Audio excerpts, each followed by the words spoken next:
He is going to drop the throw. Fires deep along the right sideline for Alec Pierce. He's got it! Touchdown! Touchdown! Alec Pierce spikes it into the end zone. Touchdown! I-N-D-Y! A 32-yard grab over the shoulder snag.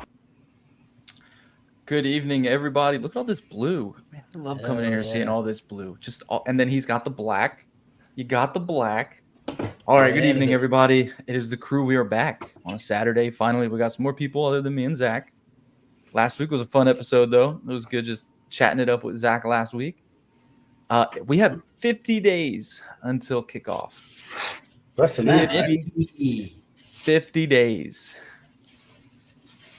That's what I'm talking about. Is that until regular season? Regular season. Okay. I think it's like 19 days till preseason. Hell It's yeah. 50 days till regular season.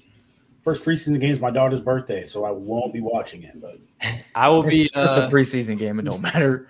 I get out of JRTC 2 days before our regular season opener, so just in time to see AR's debut. I'm pumped. I get to enjoy like the first month of football before I got to go back to work. I'm jealous. What's up, Chad? Man, always the first commenter. Hey, Good to see you, bro. Chad commented at 6:51 from YouTube. He was ready. He was ready. Love having he shared you. our post in the group at like 7:15 my time. So Yeah. he was all like 7:15 Central. Come watch the guys and Kicking with the Crew. And I Hey, was all, Chad's a part of the crew, man. Always holding it down. He for us. is. He is. He's the MVP, man. He shares all of our stuff on Twitter as well. MVP. He does, and he defends us when people like talk shit too. Like he goes pretty hard. We got shooters out here, man.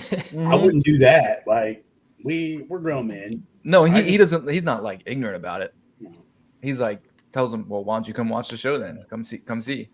I just don't like the creepy emails I get from people who I don't know wanting to talk about the show after I've been on the show. You get creepy emails. Dude, I got a creepy email last week from some dude named Paul who was all like, "How we looking this year?" And I was all like, "Who are you?" Bro, that has Well, happened. what'd you tell him? Oh, I deleted it, ignored it. I was like, nope, nope. No. Hey, also no, with some down, news, we have been doing some collabs with some people on IG. I think he goes by Colts Coalition or Colts News. One or the other. We've just been kind of going back and forth, chit-chatting with him, and he's making graphics and stuff. So I just want to give that guy a shout out for letting us do some things with him and talking some football with him and his buddies. And Is he It's actually good stuff, doing man. our graphics? not our graphics. No, he does his own. Colts But he creates his graphics, and we're just in there pretty much. So Fair enough. I do our graphics, I know. and that was going to be my headline too. My headline was going to say my graphics are better, but that was not like a shot at him or anybody because he Humble does good brag. graphics. But Hey, my DeMarco hurt graphics are pretty good, man. I put work De- into it, man. DeMarco hurt my soul. Oh man, I get yelled at because I spend too much time trying to work on these graphics, and y'all out here trashing on them. No. See, that's what I tried to say. I tried to say these guys have time. I'm trying to tell you Yeah. that. I'll sit here, I'm trying to work, and I'm like trying to put this stuff I feel like- together. I'm but if working on you- a system or whatever, and I'm like, but if oh, you- snap, a new update, and I'm trying to put everything together. I got 4 different apps that I'm trying to put one graphic together on. Rookie, man. All you gotta do is have templates. Just save templates so that all you gotta do is delete and replace it. No, that's what I started doing. Bro, I have a whole folder for templates. That's it. Just templates. Hey, it's still hard when you're working with electrical when you're trying to put together a template for some guy that Bro, just Marco's got gonna signed. shock half- himself. I'm half tempted to spend a whole night just cropping out players from pictures of everyone on the team so that when a breaking news happens, I'm just like, bow. That's He's why- already there. That's why I got the one where they're entering the stadium. I got the one with the horseshoe up that Kenny Moore was standing under. And then I got the one of the stadium in there. And I like that one because it's like I started following this guy, Hayes Fawcett, for college recruits. And it shows them inside of their stadium that they're committing to or whatever. And I like that look. So I had chose that one as well. But it's hard when you're trying to put all those together and then trying to spread them out to every group. That's what I'm like, these guys got time. I've fallen in love with the brick look though. Like that, like the brick look that we have on the new background. I love it. I Matt's do, getting bricked up over bricks. hell yeah, bro. Hell yeah. These bricks, but they look fire, man. It doesn't look so like because the old one was so blue, and when you're watching it, it's just bam. Drowning. It's like you're drowning in blue, you know. So it's like I've been trying to think of a way to utilize these bricks, and I was like, I want to learn how to spray paint. Like I want to figure out how to make them look like spray paint. That should be. I mean, Indiana is the Brickyard. We always get that nickname for racing. So like, that's true. There's a good tie-in. We're locked in, baby. True. That's so All right. Oh, Hey, my little my special guest graphic looked pretty good on the brick wall too. oh I must yes. say. Hold on. Special guest. For our regular viewers, I've been inconsistent lately, working my ass off at this new unit. So they've taken to calling me the special guest around here. Kind of hateful, but you know what? I've earned it. You know what, everybody, I did forget to announce tonight, okay? So we didn't put out a whole big thing about it. He's too big of a deal. We didn't want to, Special guest, Trev Barnett. All right, he's here, guys. He's here. I made it, baby. I'm here. It's good to finally have a Saturday where I'm not just doing stupid shit, man. Do you know how weird? You know how weird I felt having a big picture of you blowing up on my computer? All right, let's get this out of here. Yeah, folks, he had to do a lot of editing to make me look that good. As you can see, it's not natural. I think he actually buffed you up, dog. Like, I'm not even gonna lie. Yeah, I think put makeup on you and everything. Yeah. Make his traps look big. Yeah. I need him to edit all my pictures moving forward, man. Oh my God. I made him look like a real Calf Scout. Damn. That's fucked up. I drink to it. Real Cab Scout. Hey, hold on. There Like Pinocchio. Boom, baby. There you go. Representing. Hey, before we get into like all the uniforms and stuff, because I know everybody wants to talk about them, I do want to say I am so happy to have Al Qadid. I don't know his name. Muhammad. I'm happy. Muhammad. Yeah, I never know how to say his name, but I'm glad to have AQM that back. I liked him. Yeah, I know he's not like. He's a good, consistent edge setter. Like, that's what he does. Like, he sets the edge well and plays his responsibility. I mean, he's a hell of a run stuffer. Yeah. Undervalued. Great depth piece, I think, and I think that's going to help the front. Yeah. I do want to say, speaking of Colts Coalition, we did just give them a shout out. They Colts shared. News. Is it Colts News? Because when I look them up, it says Colts Coalition. Yeah, Colts News. I got that. Okay, Colts box on this right now. Colts News on Instagram. They shared some stuff today about their prediction of stats, and there was one stat that kind of blew my mind. I don't know if DeMarco saw me messaging back about it, but Kwity Paye. What is everybody's thoughts on Kwity Paye this season statistically? I think he's going to end up with. I think he can. I got him at 13 sacks. Our breakout player. For the Colts. I think that's high. I got him at 13. I got him at 13 sacks, and I got him at his above his average. I got him at 31% pressure rate, and I got him as our breakout player on the Colts this year. If he doesn't if he doesn't get 10 sacks, he's a bust, in my opinion. You said 2 sacks. I'm not there. 10. He said 10. Oh, he said 10. I don't even think that, man. If he don't get 10 sacks, he's a bust. We had Yannick Ngakoue last year, and that man didn't even get 10 sacks. Yeah, I'm not there. His pressure rate was low. But we've never. I mean, we've had Robert Mathis and Dwight Freeney, but outside of those two guys, those who have we had that have been sack masters since? Yeah, but he earned the labeling that he's the pass rush. He's a first round defensive end. He's supposed to come here and do his job. That is true. He was pass rush. In fairness, the tags that also came with him when we drafted him were similar to Anthony Richardson, right? Like it's going to take this guy a couple years to really meet his potential. Like he's another guy we took because of who he could be. To be fair, to me the defensive line always needs that 1 year grace period to begin with, no matter where you're drafted. And then I think we did say that he needed a couple more after that. So this is his year. I mean, that was me, you Matt. I mean, it could be. I think it's a little high. I think if he hits 8 or 9 sacks this year, I'm okay with that. So my thing was, I think someone said 15, and I was like, ooh. Nah, 15 would be pushing all pro. It'd be amazing. Yeah. I mean, Robert Mathis got the record at what, 19?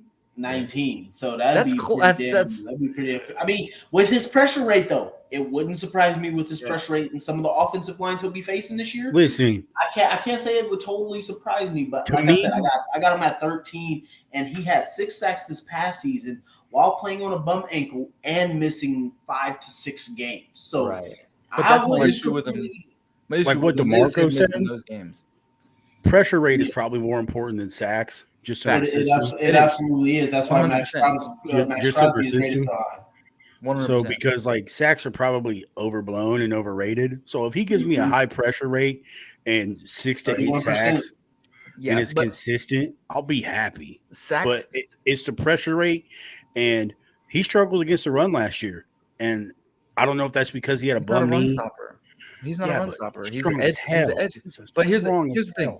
Here's the thing. You have your guys who are all-around players that are like your Dwight Freeney and your Robert Mathis that were good in the past. They were good in the run.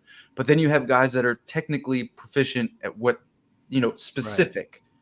Right. And if you have a guy who's an edge rusher, that's what he is. He's not a defensive end. He's an edge rusher. That's what he was labeled as. That's what I expect him to do. I don't expect him to run stop. I expect him to make some tackles in the run, but I don't expect him to be stuffing people because that's not what he is. But see, that was the difference between a guy like Gregory Rousseau coming out and Kwity Paye. Gregory Rousseau was labeled as a pass rusher. Kwity Paye was labeled as a defensive end. He's going to give you everything. So and that was the difference between those two. I haven't seen it, though. I haven't seen it as everything. My question is, would you stand Kwity Paye up and say, hey, man, you do okay with your hand in your dirt? No. Try playing on 2 and see you could. I mean, you could because you could look at because I hate Pittsburgh so much, but I go back to their defense as examples all the time. Huh? Well, there's guys like that who they put their hands in the dirt and they're all right. They stand up, and DeMarcus Ware was like that. With Robert Mathis broke the damn record, franchise record, standing up. Yeah. But that's after they were already proven to be elite pass rushers, though. That's making a transition. Like if I would say if you came in and you wanted to see what Kwity Paye was really capable of, it'd be like us barely going to Kwity Paye and saying, hey, look, man, we understand you want to be an all-around good team player, but I'm not really too worried about you playing the run, just like you would do with Yannick Ngakoue. Just say, hey, go get the QB for me. Don't really worry about the fakes. Don't worry about the handoffs coming underneath you because you're rushing. Go get the quarterback. We want to see what you can do being a pure pass rusher. Well, what I want to say is what Zach, to go off of what Zach was asking. Do you allow him to?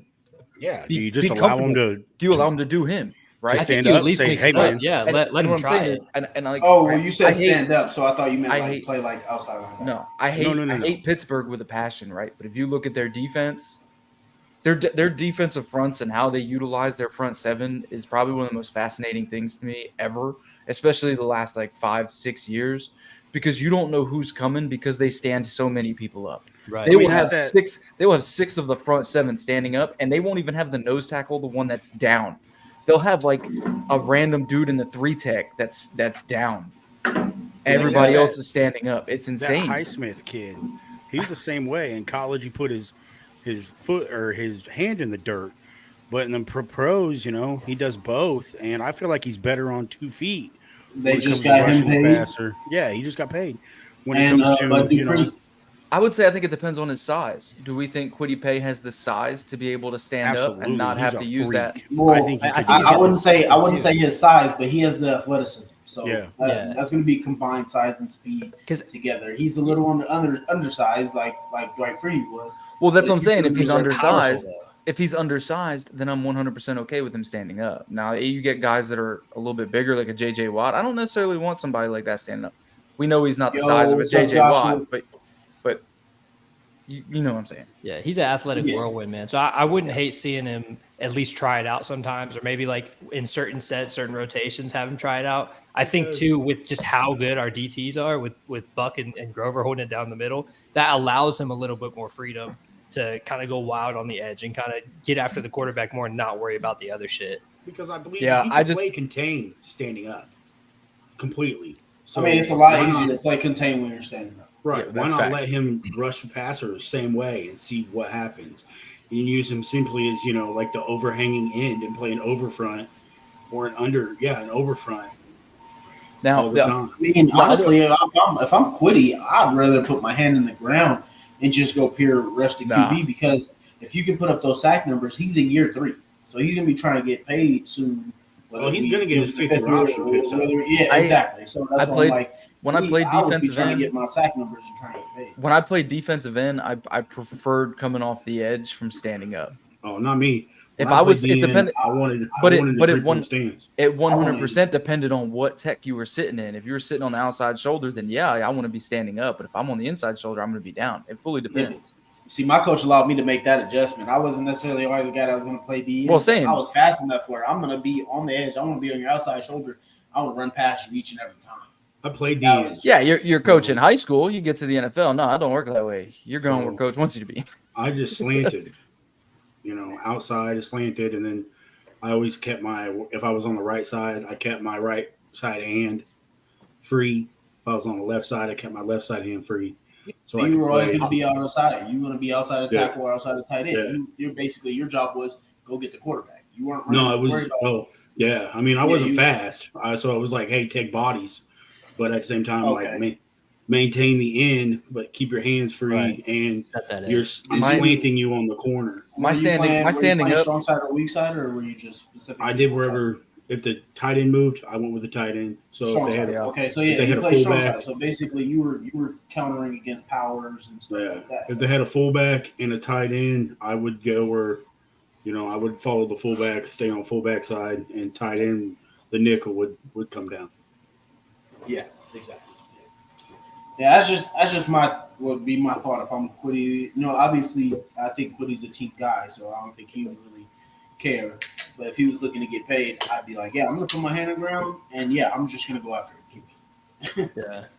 As far as statistically, I think if he puts up 7 or 8 sacks this year and at least stays healthier, that's my main thing with him is I don't want him to miss 5 or 6 games again because then it becomes a real concern. And that's been our concern on the edges for years now. Right. Has been the health.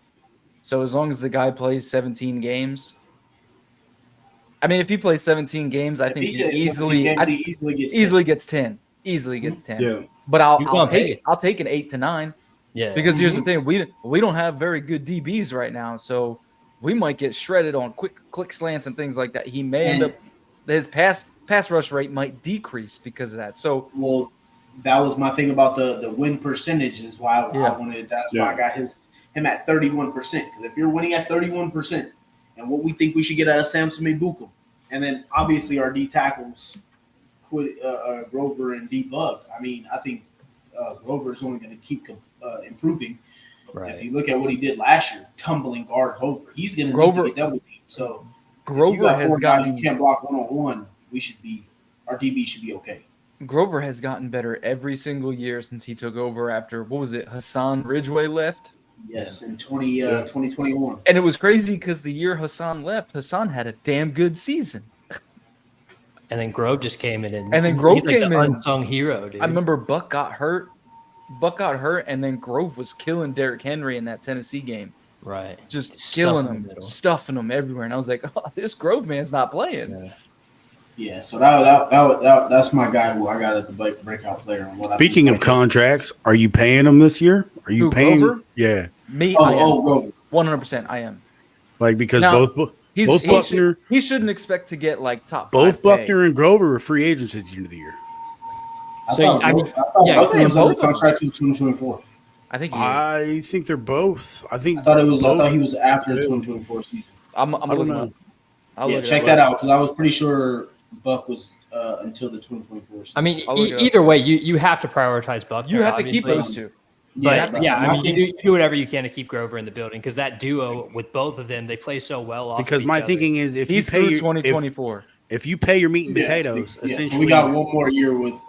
But here's the thing: when Buckner's contract is over, he's 30. So if he's still that's like Warren Sapp though. I'm rolling with it. You keep him at that position. It's just like Calais Campbell. I'm not saying you give him a massive deal. But you give him, Calais Campbell still contributes to 35. So yeah. Hopefully we're winning and Buck just wants to stay. Because from what Buck says, Buck wants to stay in Indy. Yeah, and he wants to win as well. And that's my thing about where we were going with Grover is I would like to see his stats accumulate to wins. If we can be a top 5 run stopping defense, top 10 somewhere in there, and he is a big part of it, then that's when I say you pay him. But if we're still losing games and like his numbers just look good, then it's like. Well, the thing that makes me weary about the run stopping is the fact that without Shaq, we haven't been as good as a run stopping defense. What year was it? Was it 2022? I thought last year or 2021? Really 2021. 2021. We didn't let up a 100-yard rusher all season. No, we did. Last game of the year. No, Derrick Henry had one. No, he had like 99 or 98 or something. He was close, but I don't think he actually hit the 100-yard mark. But we were one of the top teams in rushing defense that year, and then we haven't seen Shaq since. So I really think if Shaq comes back and he comes back as the maniac, I'm not even going to call him Darius. I know y'all don't want him to hate our show. I just want him to take receipts and cash him in. That's all I care about. If he comes back, man, we could be that Russian defense. For me, I feel like if you're going to pay, like your meat and potatoes, which is what I call them in the middle because that's how important they are to the defense, then you kind of can't pay your edges. You got to go cheap on your edges unless you get like a stud. Well, Samson is already paid. So. He's a 3-year deal. So. I mean, between that and then the fact, too, that, like, what we've seen, at least recently, is that we kind of rely on rotation on the edges anyways. Yeah. Like, we have a lot of just decent guys. We don't have anyone that's going to break off a huge paycheck. Unless Kwity steps up and becomes that guy, we don't have anyone that's demanding superstar money off the edge. So I think that's doable as far as what you're talking about. And I've not watched enough tape of Ebukam to really make a fair judgment. I mean, he gets high pressure rate, obviously, but how much of that is because he had Nick Bosa because he got from him Bosa in the 90s, rather than his own doing and ability. Can you name me a Niners defensive tackle? Hey, we said the same thing about Buckner when we brought Buckner over. We said the same thing about Buckner. Kinlaw ain't been good. Yeah, but remember everybody was saying Pro Bowler before we got him over. He was perennial. But everybody was saying it was because of who he was playing with. Everybody kept saying he was going to come to Indy and he was not going to be the same Buckner that he was in San Fran. And he's been better. And he's been better. Yeah. He went from being the second best defensive tackle on the team to being the best defensive tackle on the team, who should arguably be a top 3 defensive tackle on the team in the NFL, in my opinion. In my opinion, he was the best defensive tackle on that team. They just didn't want to pay him more because I think he was better than Eric Armstead. So they just didn't want to pay him more. But Buckner has position versatility. Like, he could play outside. Facts. The fact that I still don't know why Indianapolis doesn't. Because also congrats for the guy getting married. Well, because we did do that. I know when we paid him. When we got paid him, we paid him when we. Buckner been married, dude. He just shared his married pictures the other day. There's probably an anniversary. Old lady. Yeah, anniversary. Either way, congrats. But yeah, So the position versatility thing, I don't think it's really a great thing for defensive tackles. If you think back to when we tried to do it back in, I want to say 2021, when his numbers went a little down. Same thing happened to Chris Jones when they thought they could just move him around and move him to defensive tackle or defensive end. And it didn't really work out well for the Chiefs. And as soon as they put him back on the inside, that's when the Chiefs' defense got better again. So the position versatility is a good thing, but it's not necessarily a great thing for the player themselves. So I wouldn't necessarily look at that type of player. I think you need positional players to pick up where they need to be. Sure. And so I just think that Buckner is a guy that you want to keep around for the rest of his career, if you could likely keep him, or at least until he's 33, 34 years old. Yeah. I think it's good that he's capable of playing on the edge, if we need him in a bind. But again, we have, right now, I have 5 guys on the team that I'm comfortable with rotating through those edge positions. So we really don't need him to. Taekwon being one of my favorites. Yeah. I think he's going to get more reps inside than he is as we mentioned, too, we brought back AQM, another solid vet who he's not going to put up numbers for you, but he sets the edge. He does his job, right? And that's what we ask of those guys. So, yeah, I keep Buck inside, and I let him go to work. I think Chad here was referring to Taekwon being an FA up this year, which I believe is true. I believe we also just extended him a season because of his injuries. Yeah, but he can still play. Yeah, the dude's a baller, man. The guy got hurt making an interception. Yeah, I mean, that's plays. just terrible luck for the guy. Yeah. The guy can play. He's a good player. Also, see, we got 7 viewers right now. If you guys can please like, share, comment, contribute to the show. We do take your opinions, everything you guys got to say. So please chime in here. Hey, let us know too in the comments. Let us know too in the comments who you want to keep around as far as these free. And any comments you guys have, free agents, Jonathan Taylor's contract situation, uniforms. Let's hear the uniforms. We know whatever you have to say. We know everybody's got stuff to say about these uniforms. Let's go ahead and get into them. Yeah. So just Kwity Paye, Samson Bukum, bringing back in Aquadib Muhammad, Taekwon Lewis. We got a bunch of guys that can play. We got Grover, DeForest Buckner. We got Adabare. We got Eric Johnson. So we got a lot of bodies that can come in and play. We just need some guys to step up behind Grover and Buckner to show us that they can be on the field. So yes, sir. So how about these Indiana Knight uniforms? I know that's what Indiana Knight equals missing teeth, baby. Smoking that meth. There we go. I like the helmets, but the rest of the jersey, I'm kind of on. So I like the jersey designs. What I like about the jersey design is mainly the fact that the stripes up here aren't like this, that they go vertically down, that they're aligned with the pants. I kind of like that. I don't know. That was like the first thing that popped out to me. The black outline. The heathering is weird. I thought it looked weird. It looks like a sweater. A buddy of mine said it looked like a pool liner, which is crazy because it kind of does look like a pool liner. But really, that's my only complaint is the heathering. Everything else, I like. That black helmet, we've all been asking for something black. I remember 3 years ago when we first started this show, they said we were going to add black to the uniform, and all they did was make the Nike black. Yeah. Appreciate you coming in, Christina. Me personally, I'm not a guy who's going to pick and complain. I'm the guy that all these guys can tell you right now in the chat. I've been yelling for anything different about the uniform. Yeah. I thought we were one of the most plainest, simplistic, and continuously just wearing the same thing over and over and over again. Outside of our, what was it? The Color Rush, the Color Rush Nights games. Give me something to change in Madden, you know. Exactly, dude. I'd be on Madden making uniform. I'd be like, bro, let me be the uniform editor. It'd be fire. Like I have to. Yeah, facts. So I'll tell you what, in Madden 24, I'm gonna be rocking these black helmets every game, all the time. Yeah. So I was absolutely juiced about it. I'm juiced about the new uniform. It's a chat's comment about pulling the trigger on an AR one. Already got an AR one, but I actually need to stop doing that to myself. So I'm gonna actually, whatever I do, I'm gonna get a Quentin Nelson jersey. He re-signed, so I need to get Big Q. That was the hardest and thing. Then I'm likely thinking about going Juju Brents' jersey and Josh Downs. So those are the other guys I'm thinking about. They don't have the new ones yet. No. I'm just saying if I do decide, I'm gonna get somebody's that I don't already have. I wanted to get Pittman's, but I'm scared because I don't know if he's gonna stick around. I have a Pittman white. I don't wear it very often. I always feel weird wearing anything. Typically, I wore, before the old regime, it was T.Y. or Andrew Luck. It was one of the two.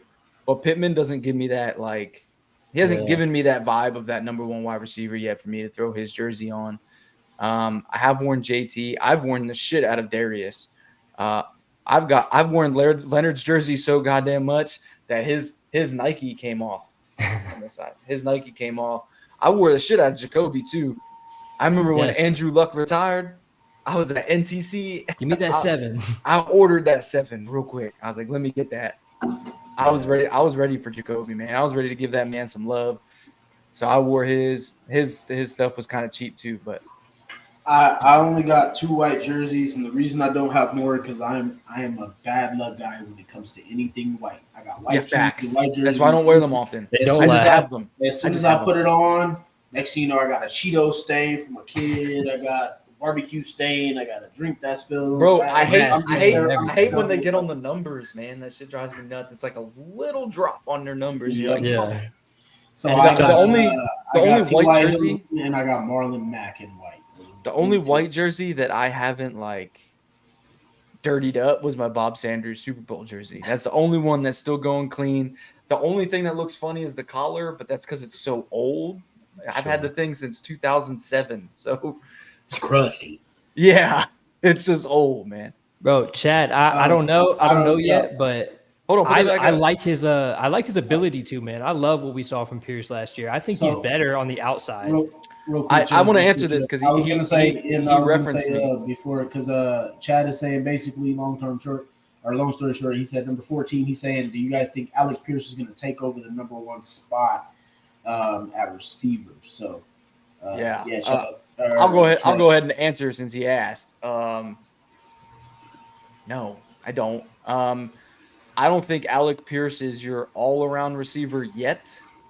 I think it's going to take him a couple years to get there. It took him some strides last year to go ahead and get that touchdown that he did get, his first one against Jacksonville, our intro. Yeah. That one. Game winner. Which took a lot of him learning from Reggie Wayne. So he's got some time to go before I would even ever say that he would be a wide receiver 1. I think he could be potentially down the line somewhere. But in my opinion, Michael Pittman Jr. is a better overall receiver. Yeah. He'll go downfield. He'll do the 50-50 ball. He'll do the middle of the field 50-50 ball. He'll get laid out by a linebacker catching the 50-50 ball. So Michael Pittman has made some catches that unbelievable catches, man. And I hate on the guy because I feel like he hasn't done enough, but at the same time he has. The thing with Pittman and like why we get frustrated with him is because we see the natural ability, we see the work he's put in, and we just want more. And part of that is just because of like the quarterback inconsistency. But like we see what this guy is capable of, and it feels like he's not meeting his full potential because he could be one of the best in the freaking league, and he's just not quite there yet. So I think that's the frustration with Pittman. Facts. Go ahead, Zach. I'm thinking. I'm being articulate. Okay. Oh my goodness. Go ahead and go to Google. We'll take you off the screen. Come back when you're ready. Yeah, no problem. I can chime in if you want to think a little bit more. Zach. No, I'm good. Do I like Pitt? He holds his mic. Yeah, I do. Do I like Pierce? I don't know. Jury's still out on him. I'm always kind of like, I'm sus because it takes a while for receivers, in my opinion, to translate in the NFL today, just because like DBs are better. Everything you have to be faster. Quarterbacks aren't as good. Right. Everything has to be faster. So if he does, it's going to take a lot of work for him. He's going to have to come in and just be like a route god and just route guys up. Yeah. And truly like almost Cooper Kupp like separation where he's uncoverable because how good he is. But I don't think the Colts really have a number 1 and currently. And it's not Pittman Jr.'s fault. Like it's inconsistent quarterback play. That's why I say that. Like that's what hurts him. So I can't really say, I don't know, because I don't think Pierce is good enough yet, and Pittman Jr. has been handicapped because of inconsistent quarterback play. Yeah, I think Sorry, go ahead, DeMarco. No, go ahead, sir. No. Let's not go to this yet. Keep that down, DeMarco. I was just gonna say, as far as Pierce, I mean, I agree, Zach. I'm a little more optimistic on him. I think what we see as far as like natural ability, and what I mean by that is like his hands and his high point were super impressive for a rookie. You don't see a ton of guys come in with that ability to just go up over guys and make those kind of plays that he did. Yeah, I agree though. I think in order to become that number 1 guy or just a long-term guy in this league, he needs to improve his route running. He needs to improve his separation. So if we see him working on it, and he's got the perfect coach to do it with Reggie Wayne, right? But if we see him improve at these things, he's got the ability to be around for a long time, man. I mean, Alec Pierce I like what we've seen from the guy. Yeah. As for me, so my thing about this is I said from the beginning before the draft that if we drafted AR, I felt like Pittman's numbers would suffer. I still do believe that would be the case. I don't think that they're necessarily the fit. So, like, I hope they're working together this offseason to, make sure that their chemistry is on point because guys, let me tell you guys, I'm a Florida Gators fan. So, I've watched a full year of Anthony Richardson, seen most of his play. I saw him the year before when he would come in for plays with Emory Jones at quarterback at Florida.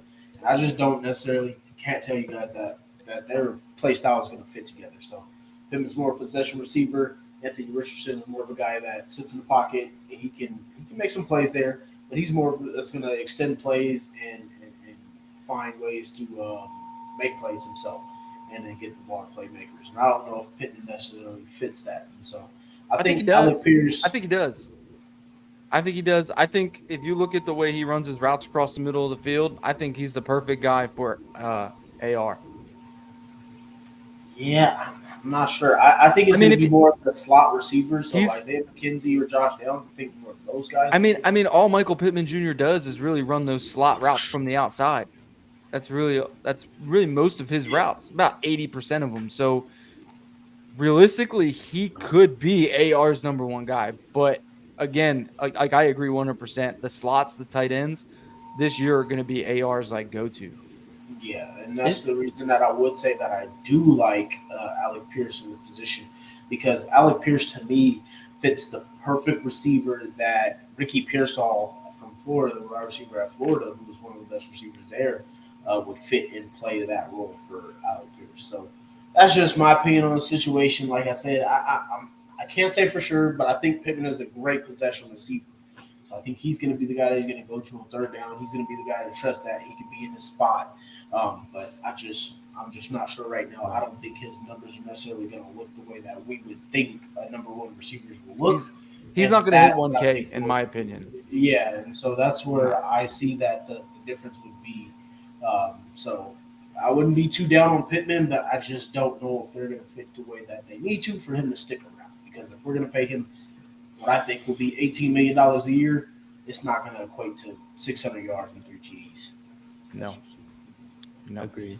I think this is part of why I've been hammering heavy on Jelani Woods having a breakout year too, because I think rookie QBs, when they get thrown in these situations where they're unsure, it's easy to rely on the tight end with those simple routes and dependable hands. So I really like Jelani Woods having much improved numbers this year, and Kylan Granson too. I think there'll be steady targets for him as he grows and figures this whole thing out. Man, it was your fam the whole time. Yeah, I think it might be. I'm hot in here, man. I'm hot in here. But now, to Chad's point, though, I think the possibility of inconsistency at QB is likely to play this season too, which obviously I think will be the case. I know most of these guys in here disagree with me when I say that I think Gardner Minshew will start at least the first 2 games, and then AR will come in and take over. Oh, I don't disagree with that at all. That's just my opinion. But I don't disagree with that at all. Yeah, QB will be the difference there. I don't disagree with that at all. I thought you guys were saying he was starting.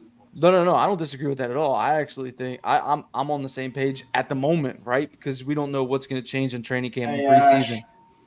What I believe is, at this point, sitting right now, from all the knowledge that we know of AR, Gardner Minshew, this offense, Shane Steichen, right now it's Gardner Minshew, week 1, and that's only because he gives us the best chance to win week 1. Yeah. As of now, right? I'm not saying that Gardner Minshew is better than AR or AR is better than Gardner Minshew, but as of right now, from what we know previously, Gardner Minshew is the starter week 1, possibly week 2. It just depends on what AR does from here on out.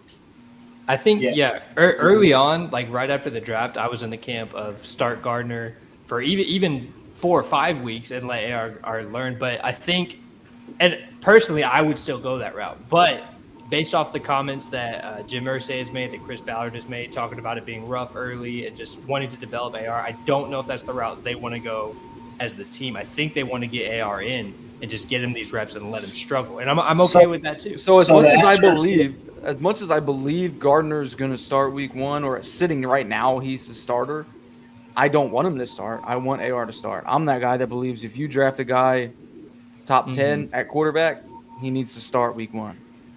Sure. Yeah, so to answer that, Trev, as far as Irsay, I don't know Ballard's thoughts. Ballard hasn't really said so much. But as far as Irsay is concerned, AR needs to play as much as possible. But as far as what he said that it is up to Coach Steichen. Steichen, and that's the right answer. That's the right answer. Yeah, it's up to Coach Steichen until Coach Steichen doesn't start him and Jim Irsay says you're fired. No, I mean, I don't know. I feel like that would be like, like a week 4 to 6 thing where it's like, hey, dude, we're not good right now. Go play the fucking rookie or you're out of here. Yeah. That would be more that conversation. Well, and that's an important part too, right? Like if we start Minshew early on and he's winning games, what like it's kind of like if you guys remember when Tony Romo was like leaving and Dak came in and was like taking his job, and it's like, who do you go with? They're both healthy, just ride the hot hand. Like we could find ourselves in that situation where you don't want to throw the rookie in too early if Minshew's just out here cooking, you know? Right, you treat it like a Mahomes situation, even though it's not a Mahomes situation. You treat it like a Mahomes situation. You literally let Gardner cook as long as he possibly can. As long as he making steak. Yeah. Right. As long as he making steak.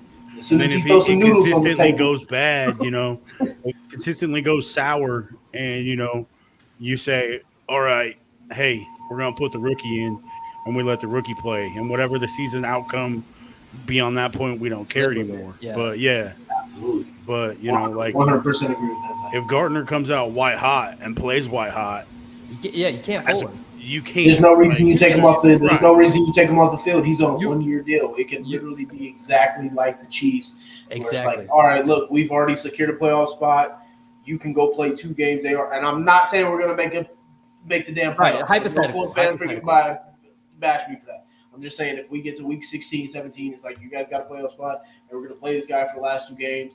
There he goes. We're in the playoffs either way. Yeah. That's when you get to that situation. Got to play the mullet. If he's playing like that, you play the mullet, man, and you ride with it. Ride the hot hand. Because we all know Richardson looks like the guy long term moving forward. Huh? Well, we're gonna get to that comment because we got Ashley in here. Which one? Yeah. Yeah, absolutely. You know what? Let's go ahead and get back to Jason. Yeah, I was just Jason, we didn't want to ignore it. We were just in a massive conversation. Yeah, let me know if you're still in here because I want to comment back to this only if you're still in here. Yeah, but them new uniforms are not garbage. We'll say that. Yeah, not at all. So if you're still in here, go ahead and comment and let us know something real quick. Ashley says, you think McKenzie makes the roster? Most likely. I think absolutely. I think this is probably imperative for him. I don't know if he's going to start, but I think it's imperative for him to make the roster for Josh Downs' sake.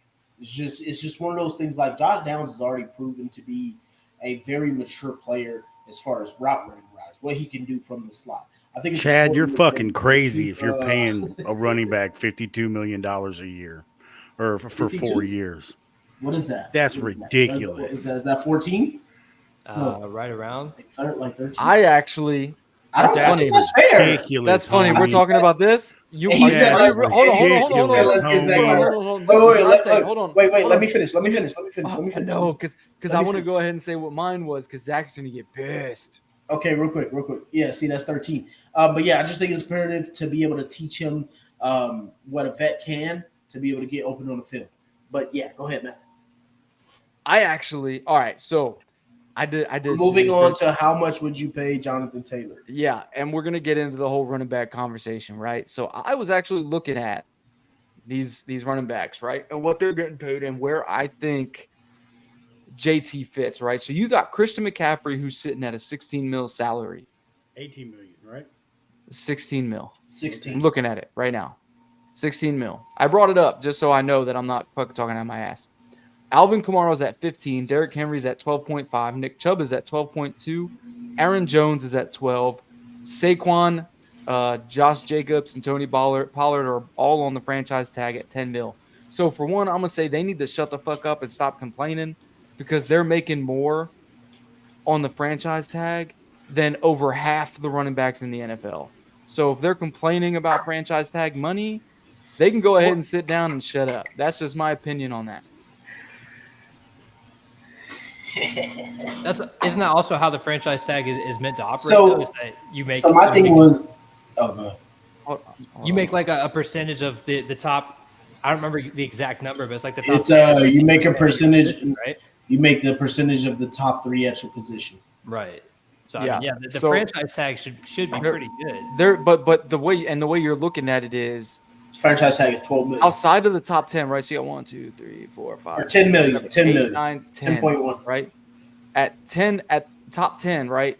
Which ends at Miles Sanders. Next is Naheem Hines. 6 million. Everyone else is making $6 million. Yeah. So James Conner is making $7 million. Miles Sanders is making 6. Then Nyheim Hines, 6.3. Then Nyheim Hines is making 6.2, and so on, whatever, right? I'm also looking at what their percentage of team payroll, so what they're hitting of team cap. After James Conner, it's all 1% and 2%. Everybody else above that is 4% or more. Yeah, even Christian McCaffrey at $16 million is like only 1% of his team cap.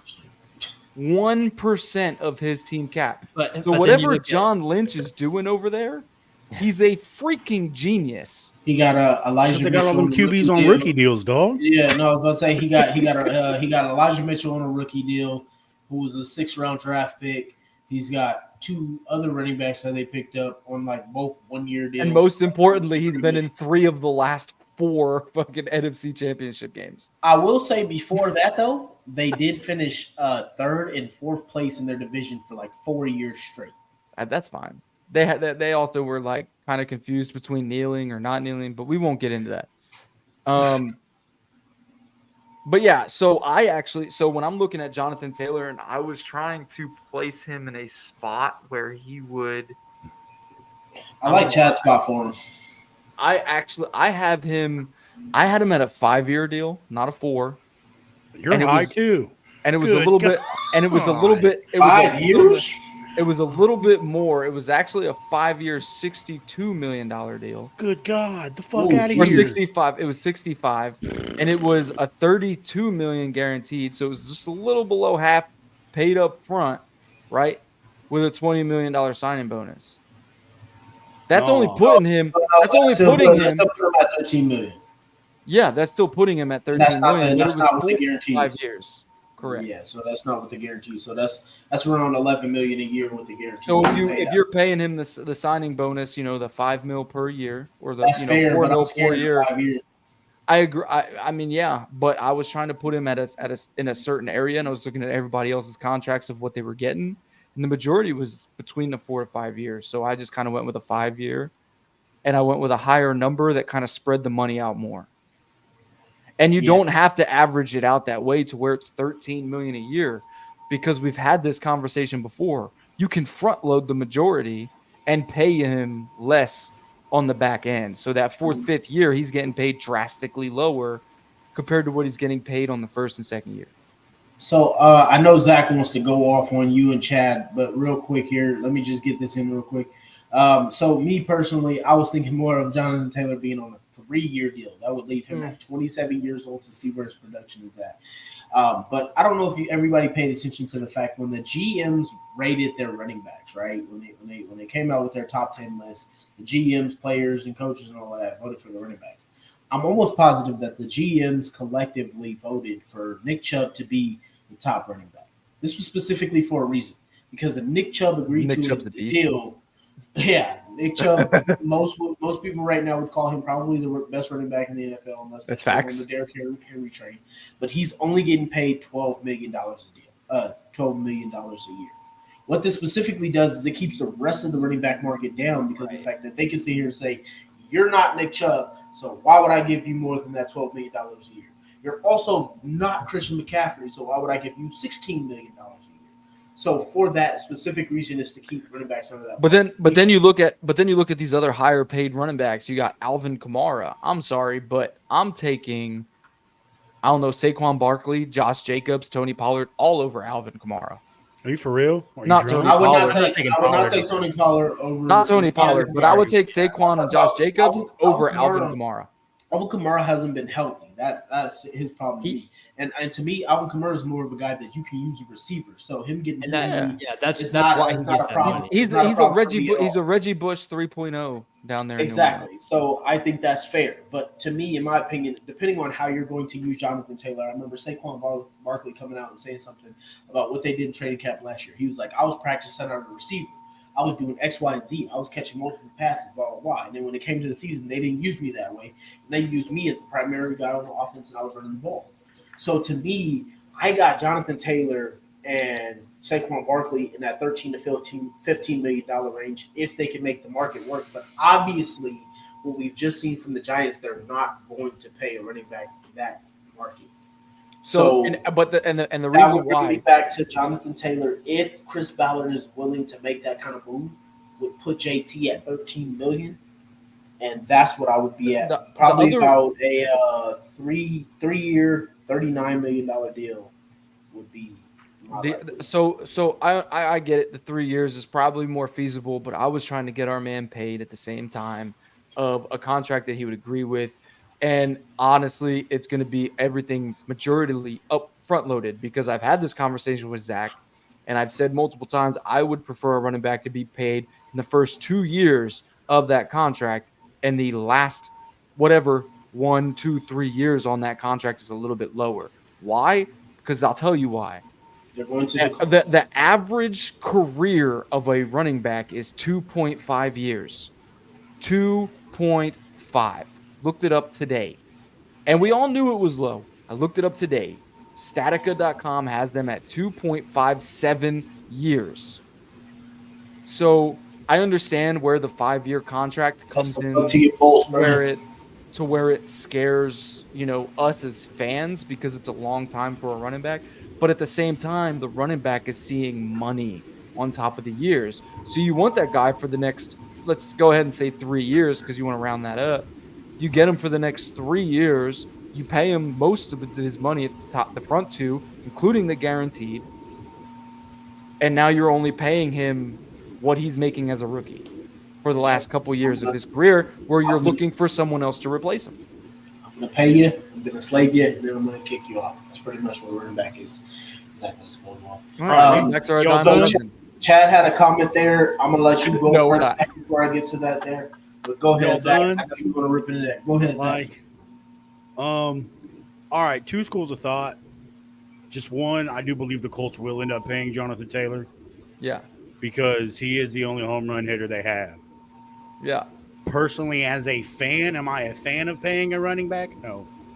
Man, no, hold on. Let me stop you there.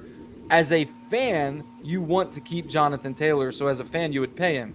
But as a as a GM, as a GM-minded fan who's a little more intellectual at the when you think about it.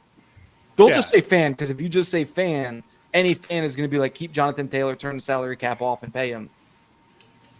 If I was GM of the Colts, I would not pay Jonathan Taylor because I feel like I could get that production, from guys cheaper, multiple backs. But I do agree with what Matt said. If I am going to pay Jonathan Taylor, I'm doing a 3-year deal.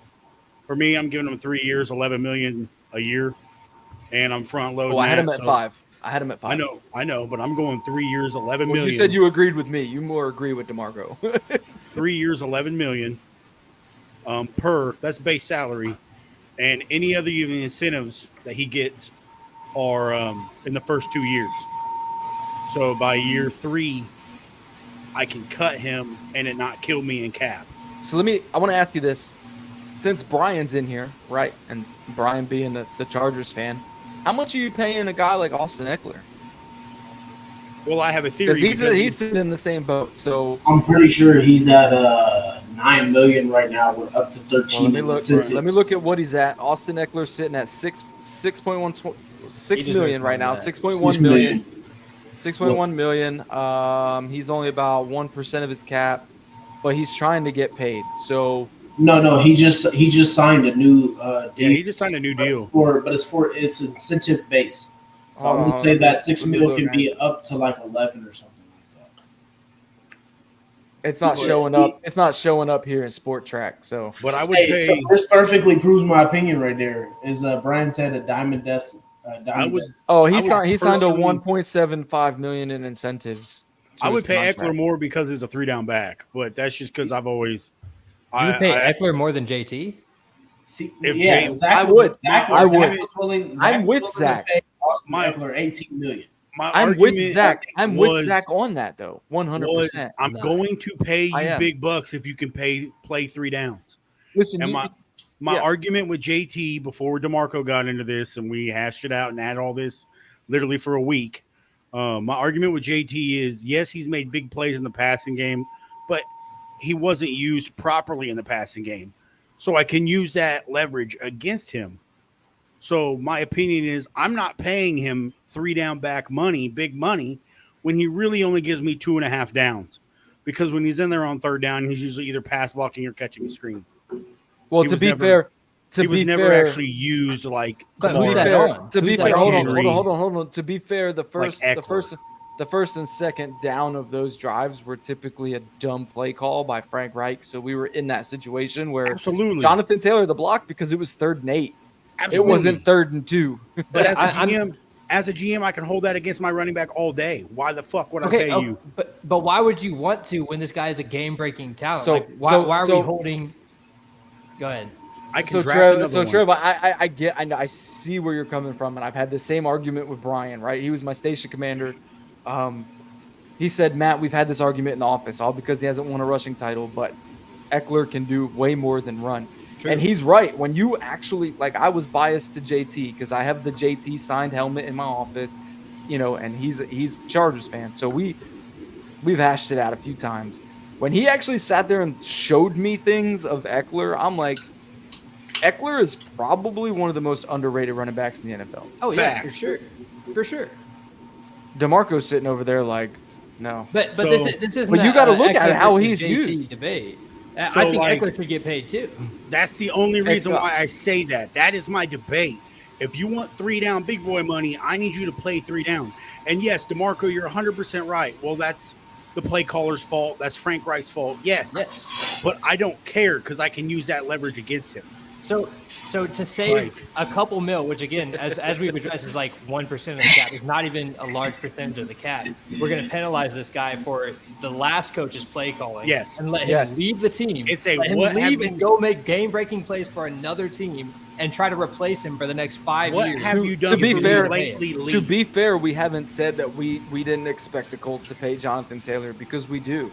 No, I'm saying the Colts to pay Jonathan Taylor. And if you look at it, all 3 of us who had given numbers have even given fair numbers to Jonathan Taylor. Yeah, right. I'd give him fair money. I was just wondering what you guys would pay somebody like Zach and I have had the conversation about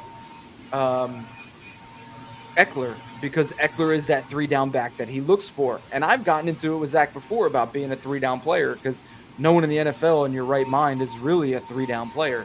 But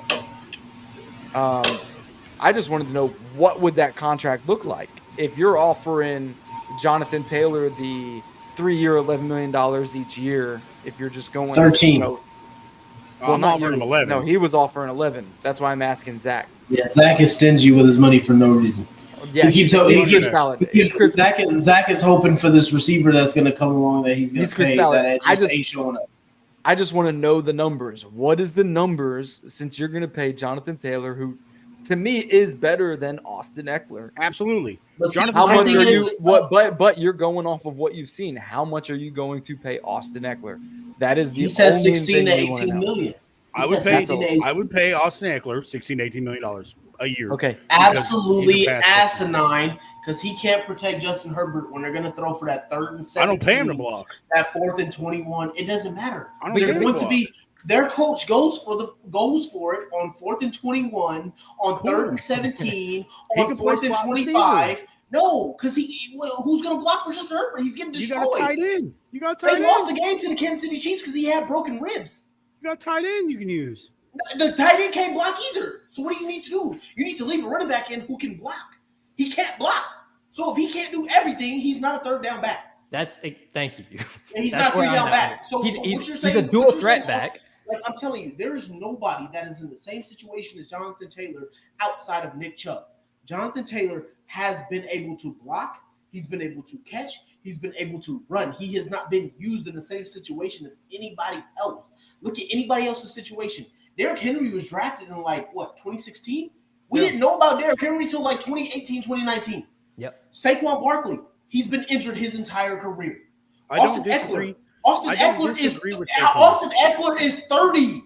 30. We're paying him $6 million because he is 30. You can't pay a 30-year-old. You said you don't want to pay running backs, but you're willing to pay a 30-year-old running back $16 million at 30. How old is JT? Like 25? That's what I am. JT's 24. There's nobody in JT's situation. JT's 24. Nick Chubb, he's 26. And Nick Chubb's only getting $12 million. So the best I'm $12 million. So right. He's the a best year I'm younger. paying JT I said is $13 11. million a year. No, $13 million a year. No, he's not as good as Nick Chubb.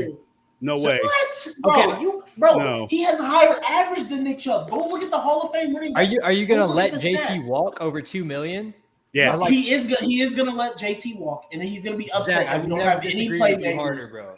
I said this last week. See, this is why I wanted to be here. As a GM, I would not pay Jonathan Taylor. I don't pay running backs. No way. There's no value in it. You just said you'd pay a 30-year-old Austin Eckler $16 million. It's not adding up. It doesn't add up. Austin Eckler is going to go on the decline as soon as you pay him. So it doesn't make sense to me. Jonathan Taylor is 24 years old, and nobody else is in his situation. Josh Jacobs is the closest at 25. And guess how many seasons Josh Jacobs has been healthy for? Like two. One. He's been healthy for one season. Bro, there's nobody in JT's situation. So to sit here and say that you can't pay him $13 million, I'm not paying him $13 million. Years, nope. That's ridiculous. It's asinine, bro. As a GM, I'm not doing it. Nope. I'm telling you, if you put him in the same situation that Austin Eckler plays, Jonathan Taylor would go off. You want to sit here and talk about just Nick Chubb? Look at the averages per carry. When Nick Chubb has those big games, JT has those same big games, 154, 180, 190. He's in fucking second place. He's got a goddamn rushing. He had 253 yards. Yeah. He's in second. He's only 24. There's no way. It doesn't I understand make sense. that. But so what is the knock on him that's not going to give him that extra $2 million that you would let him go to another team and win? Because of his position, Trev. RB. I'm not calling Jonathan Taylor a running back no more. He's a game breaker. That's it. That's his position. He's a game breaker. Put the ball in his hands. He's going to go off. You let Jonathan Taylor walk. Guess what? We're back with your number one receiver that you don't trust in Michael Pittman Jr. 5 years. Let Jonathan Taylor walk. And who else we got? You said 5? I drafted a running back in the first round. At 5 years, I let him walk. Who are you gonna draft? Trey Sermon from Florida State? Who are you gonna draft? I'm not talking drafting a running back this year. I'm talking overall, as GMs have said. He's about to be a free agent. Why would I pay a guy when I can turn around and draft a guy in the first round, get him for 5 years? Okay, now GM. This type of talent. No, like you JT is special. Like he's a one of one, dude. You're gonna draft him. Yeah. Hold on. Let DeMarco breathe for a second, because I'm gonna be real. Hold on, I'm gonna be real, because you only get a few guys that are like game breaking that are game break, right? So like if you look at guys like Nick Chubb, Jonathan Taylor, Derrick Henry, right? Those three right now are game changing. They are make or break for your team, right? They're make or break for your team. They're like guys that are back in the day that were like, you had the Edgerrin James, the CJ, CJ2K, dude. And that was my argument. LT, those dudes. We can't act like everybody has a Patrick Mahomes, a Joe Burrow, a Justin Herbert, a Jalen Hurts. We can't act like every team has them. So guess what, Zach? When you say, all right, I'm just going to go draft a running back in the next year. Okay, what happens when you draft your Breece Hall? He tears his ACL in week 5, week 6, and now you're down to Trent Richardson. And now you're down to Michael Carter. It's a passing league.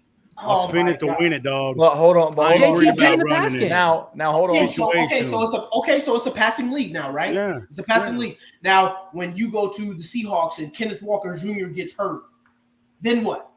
Now Geno Smith is going back to looking like Geno instead of looking like Super Geno. What are you going to do, bro? You have to pay your best players. I'm not saying running back position. You pay the guys that put strictly in JT, production. Yes. Production. Now hold on. Now you really got to look at this, because this is something that's important too. And I'm kind of Switzerland on this. It's kind of weird to me because I'm a guy who wants to pay your best players. But why? Hold on. Why am I paying a running back at all? Zach, hold on. Let me finish. I'm a guy who wants to pay your best players, right? JT is one of our best players, so I want to pay JT. Yes, I want to pay him $13 million a year. That's me, right? But then again, on Zach's side, right? Because here's the thing: teams that pay running backs don't win Super Bowls. This is a fact, because if you look at it, the Chiefs, Isaiah Pacheco, right? The Rams, Cam Akers. And I'm pissed about Cam Akers because I drafted him after the 2021 season in my fantasy league for last year. Didn't do shit. Then you got Buccaneers, Leonard Fournette. Look at LeGarrette Blount. LeGarrette Blount's won a Super Bowl with 2 different teams, and he ain't made over a mil in a year. Let me jump in on this. Look at Percy. Look at Percy Harvin. That man was I found the perfect counter argument to this because look, we don't have a lot of running backs that make a lot of money on there, right? Do you have it? Yeah, I don't have any statistics on this. But you don't have like this, okay? No, so look at the money that are all those running backs, right? You got Percy Harvin. He's the receiver, by the way. Ahmad Bradshaw. You got the highest paid was a wide receiver. The Ray Rice. You got Ray Rice. No, Percy Harvin was he can play. That man was a wide receiver. He was playing running back at Florida, bro. Got it, but he was listed in the NFL as a wide receiver. Okay, whatever he was listed at. Pierre Thomas wide was receiver too, but guess what? They used him as a receiver. But I'm just saying. So you look at all those, right?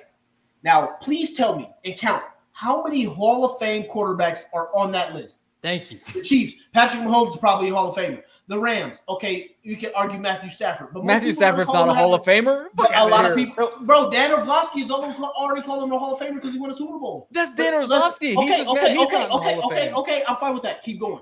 Buccaneers, Tom Brady. Okay. Patriots, Tom Brady. Patrick Mahomes. Then we go to Nick Foles. Nick Foles. Outlier. And then you got Tom Brady again. Russell Wilson. Then you got Peyton Manning.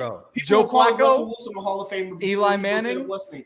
Then you got Aaron Rodgers and you got Drew Brees. That's 10 of those Super Bowls with a Hall of Fame quarterback. No. Show me this. Look, we're talking about these stats. Now, because this is discrediting running backs. We're not paying attention to who the quarterbacks of these rosters are. Who are the last 10 Super Bowl winning quarterbacks, and who are the quarterbacks right now that we think that are going to win a championship? So why are you going to pay a running back if a Hall of Fame running back doesn't win you a Super Bowl? Exactly. Because if you don't pay your best player, you're not going to get there anyway. It doesn't matter. It doesn't matter. It doesn't matter because if you're going to pay your running back, then you can't pay your quarterback who could potentially be the Hall of Fame. Okay, and I can't pay my number one receiver. Okay. So what happened when Brock Osweiler got paid? They sucked. That was dumb. That was dumb to begin with. What happened with Long Neck? Boy got paid from the Giants.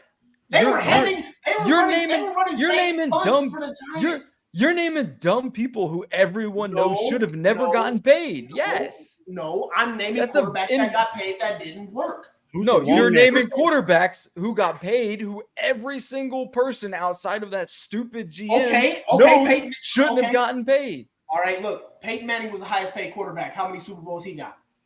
2. That's facts. And I've told y'all he's overrated. Who just threw something?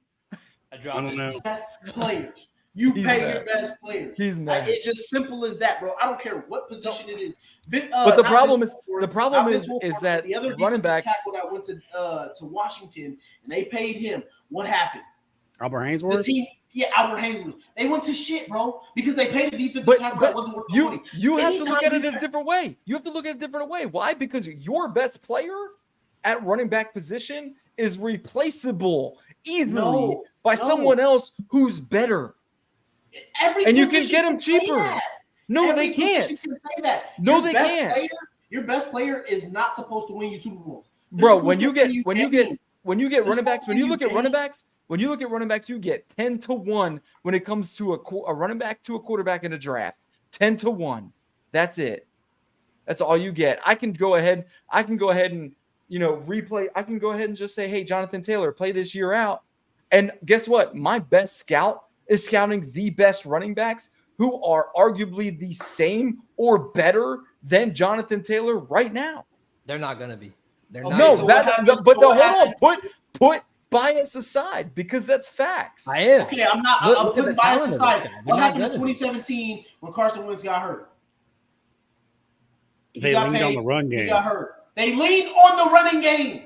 You need a running game. You do need a running game, but you don't need a superstar back to get you one. That's what I'm saying. But you need the They didn't have an elite running back in 2017. Carson Wentz got them to 11-2 and got hurt. Your best player is the guy that's winning you games. The guy you pay. Bro, they had to play 3 more games, and then go to the Super Bowl. And they had to figure it out. They lost games in there. They have arguably the best offensive line in football. Arguably Yes, they did. And they arguably had one of the best front sevens in football. with a good damn secondary. That team was still No, they were not. They went on a run. You're they high as shit if you think they weren't. No, I'm not. Carson Wentz is the reason they were winning. No, he was not. He was hurt. Oh my God, bro! They were 11-2. He was an MVP candidate that year. Every quarterback who's 11-2 is an MVP candidate. No, based off his numbers. No, I'm talking about his play. Not even just his numbers. His play. When he got hurt, the team changed. Look at the Colts. When Jonathan Taylor goes down, what are we? We're garbage. We are garbage when Jonathan Taylor gets hurt. When he is on the field, we are a better team. There's no way in hell. I don't care who the quarterback is. If Jonathan Taylor didn't come up and play, I can see because I was wrong and his stats were good as fuck. Yeah, when Phillip Rivers was the quarterback in 2020, when Marlon Mack got hurt, if Jonathan Taylor doesn't pick it up in the second half of that season, the Colts, we were trash. We were going 7-9 again, maybe. Yo, so the thing I want, but here's the thing. Then you look at teams, right? Because let's say Cleveland, right? We all have already said the best running back in football, right? Nick Chubb, best running back in football. And that's no hate to Cleveland because I love Nick Chubb. And I will, if I can get him in fantasy in a year, I'm taking him. Yeah. Best running back in football. They struggle to make the playoffs, man. They struggle to make the playoffs. And I know, hold on, man. Don't be pulling up comments in the middle of people's points. I don't want people to get missed. Now, the other thing is, then you look at Derrick Henry, right? Without Derrick Henry, the Tennessee Titans are trash. 100% agree with that. 100% agree with that. But even when he's healthy, what are they? I will say that argument is They're a playoff. Hold on. They're a playoff team. They're a playoff team and a number one seed who can't win in the playoffs because a running game does not lead you through the playoffs. Not by itself. You still have to have a team, but they wouldn't even. But they had a team. They had a team because that year Ryan Tannehill was a top 8 quarterback in the NFL. I looked it up. Yeah, but they're also. This is an argument. This is an argument that I have all the time. That year that they were number one seed. Hold on. They were number one seed. Derrick Henry was, I think he had 2K yards that year, over 2K yards that year. Yeah. I think he was already leading rusher that year. They had AJ Brown. They have a defense. I don't care what anybody says, but they've had defense since that year. That year, their defense was good. And this year, their defense is good. Ryan Tannehill played top 8 that year. Yeah. The whole season. They also led the league in injuries, too. No, not that season. They did not. It was the next season after that. And when they were number one seed, they did not lead the league in injuries. They were up there. They had a lot of injuries. No, they did not. It was the year after that. There were a lot of other teams with injuries that year. There were a lot of other teams, right? But I'm not even going to discredit the fact that they had a team that year, right? What did they say? Because hold on, Ryan Tannehill played top 8, which is you don't need a top 5 quarterback, right? You've got the best running back in football. AJ Brown to me is a top 10 wide receiver in the NFL. They had him. Their tight end played top 10 that year. I can't even remember his name because he's not there anymore. He was top 10 that year. Jonnu Smith. Their defense. Jeffrey Simmons. Top 10, top 5 in his position. Their defensive edge rush was phenomenal that year. Their secondary is good. They have a solid safety. They have a solid corner. Don't care. They have a solid safety. They have a solid corner. They were one and done. One and done because their offense was based around Derrick Henry. But now I'm going to concede because I agree 100%. We are trash if we don't have Jonathan Taylor. So let me reiterate. I'm just making a point. But that's what I'm saying, though. Let me reiterate. I do, as a fan, want the Colts to sign Jonathan Taylor. But only for 11. No, garbage. But it's your problem that I have a philosophy. But as a GM, Matt just completely explained it, bro. Like, we fail to realize that there are just 3 quarterbacks at the top of each season. I don't even want to say like it could be the career 3. That's it. There's not even 4. You have 4 teams. There are 3 quarterbacks at the top of each season that are that good at their game that you don't need specifically elite players at every other position. Every other team needs to build around positional-wise to keep up with those quarterbacks who can play when it matters. Like I just think if you have good balance, regardless of who you have, if you're able to throw the ball and run the ball, regardless of who your quarterback is consistently, regardless of who your running back is, I think you can be pretty successful. If you lean on your defense and you have a good stout defense and you have the ability to run and pass the ball, i.e. look at the Eagles. They had an elite offensive line that year. They won. I mean, if you're good at football, you win football games. I'm gonna be 100. I'm gonna be 100%. An example of what you just gave is what Matt said about the Tennessee Titans the year before. The next year, they came in and they had a balanced defense. They had a balanced run game. And Ryan Tannehill threw 3 interceptions that lost them the game. Absolutely. He threw less than 100 yards that game. Like, that's what I'm trying to tell you, bro. Like, we can't keep sitting here acting like other positions shouldn't be paid because you want to sit here and say you might find your guy at receiver or quarterback. The Bengals got lucky they were able to draft Jamar Chase. They won 4 I don't disagree. DeMarco, I don't disagree with you. I'm just not paying running backs, period, end of story, ever. So to be fair about the Tennessee Titans too, right? Yeah. Derrick Henry got stuffed. Ryan Tannehill couldn't throw shit. So that whole team was stuffed in the playoffs because Ryan Tannehill was just trash. But I forgot where I was going with this. Go ahead, carry on. But hey, oh no, here we go. The Bengals, right? This is my issue with the Bengals. The Bengals have this stacked roster, and it makes Joe Burrow look so damn good. And to me, it just doesn't make me think that the Bengals are going to win a Super Bowl anytime soon. Why? What is this? Moss 3-year, $7.5 million. Jackson 3-year, $4.5 million. It's their contracts.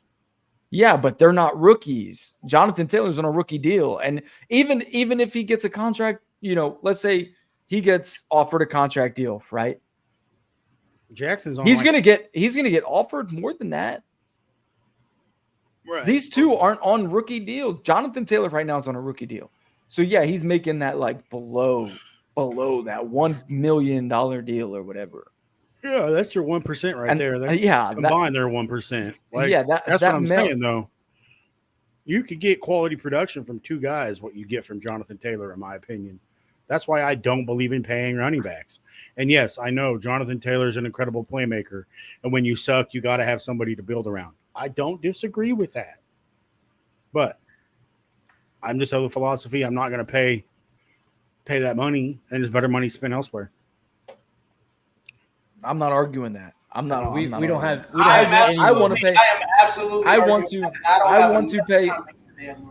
want to pay my best player. Right, I want to pay my best player, but at the same time, I agree with Zach. When you could pay somewhere else, because to me, when I look at it like this, right now on our roster, it's JT. Right now on our roster, it's JT. If I look across the NFL, it's not JT. And the only reason I look across the NFL and I say it's not JT is this: there are certain wide receivers that are more important in their team than JT. Right? It depends on who's important to your team. And that's why I side with DeMarco. That's why I want to pay JT $13 million. That's why I said $5 million or 5 years, because JT is that guy. He's that important to our team specifically. Right? And that's why I said it the other day. DeMarco Murray was that guy specifically for Dallas. Right? And Dallas didn't want to pay him. And he left and he kind of withered away. Right? He didn't do anything with who paid him. And it's not anything against his talent, but certain players fit certain schemes, certain things. That's why I kind of agree with this comment here. Let him play out the year. And the reason I agree with this, and this is the problem. Then you tag him. No, let him play the year out, then talk, right? Zach, you can't tag him. He's gonna hold on. And the reason I say that I agree with this more than I agree with anybody else in this chat or in this podcast is because of the fact that we have a new head coach, we have a new quarterback. Let's see how JT fits in what we're about to do offensively. To me, I feel like it's going to fit like DeMarco feels like it's going to fit.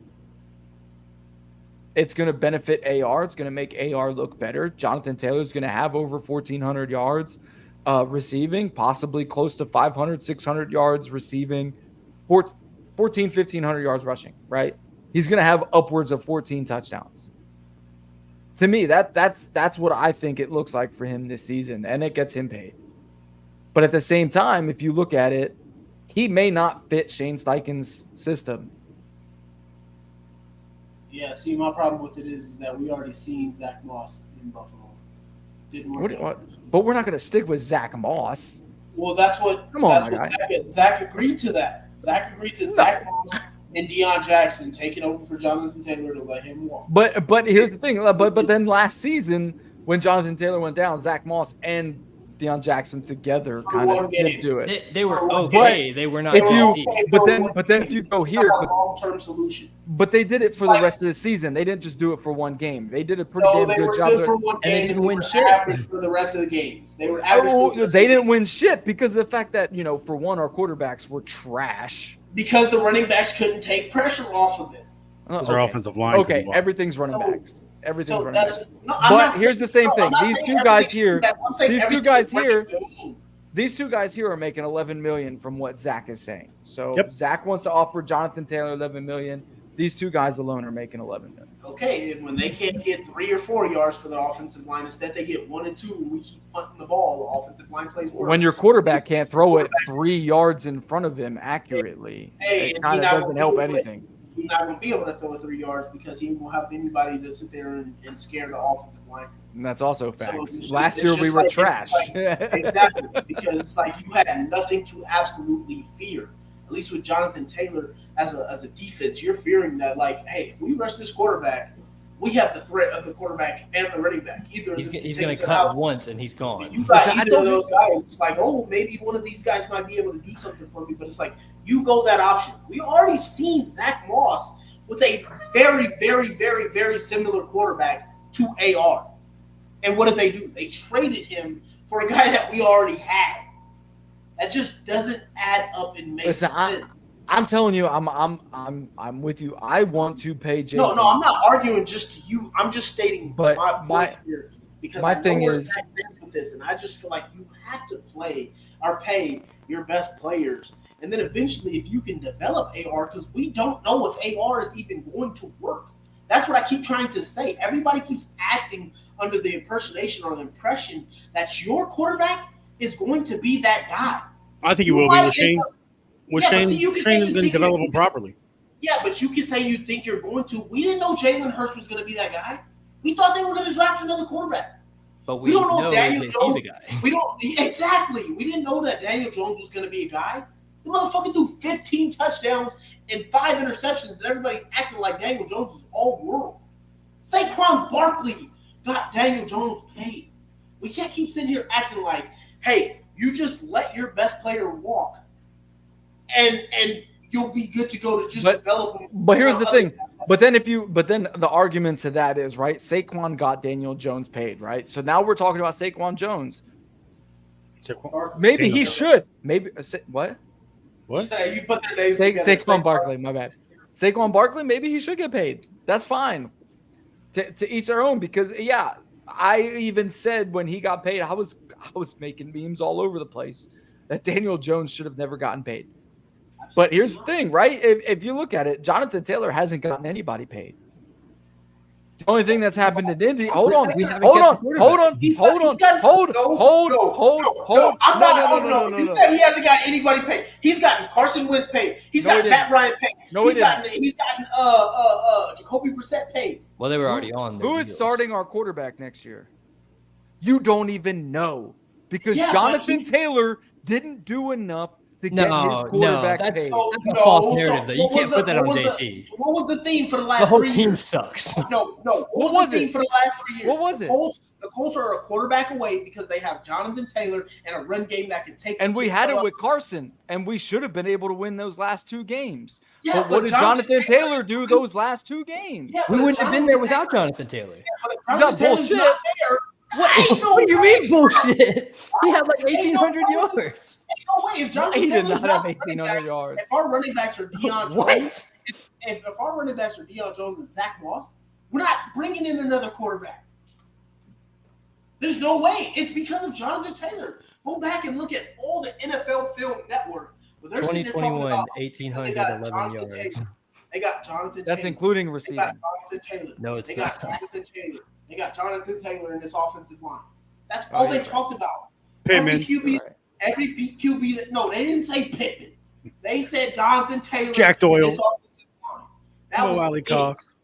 They didn't say none of that. Hey, but was it enough to get Carson Wentz paid? No. It was. He was making But here's the his thing. money. But here's the thing. Saquon Barkley did enough to get Daniel Jones paid. But what did they say about Carson? Austin Eckler is gonna do enough to get Justin Herbert paid. Jamar Chase. Hold on. Can I finish? Jamar Chase, T. Higgins, Joe Mixon, all gonna do enough to get Joe Burrow paid. Tyler Boyd, all gonna get Joe Burrow paid. What has Joe Burrow said? Jonathan Taylor got Carson Wentz traded. No, Jim Irsay traded. Jim Irsay traded. That's not the point. That's not the point. I don't even know the point anymore. I don't know what point. Got that? What happened? Weird argument. What happened is what happened. It's just you guys are using an argument. But you're using everything you just said. Even Joe Burrow said, I have to realize that if I take too much, I can't keep the playmakers around me. Joe Burrow said that himself. Yes, but listen, but listen to yourself because you literally just said running backs get their quarterbacks paid. Jonathan Taylor has gone through 3 quarterbacks since he was drafted. And got one retired, got one fired, and got one traded.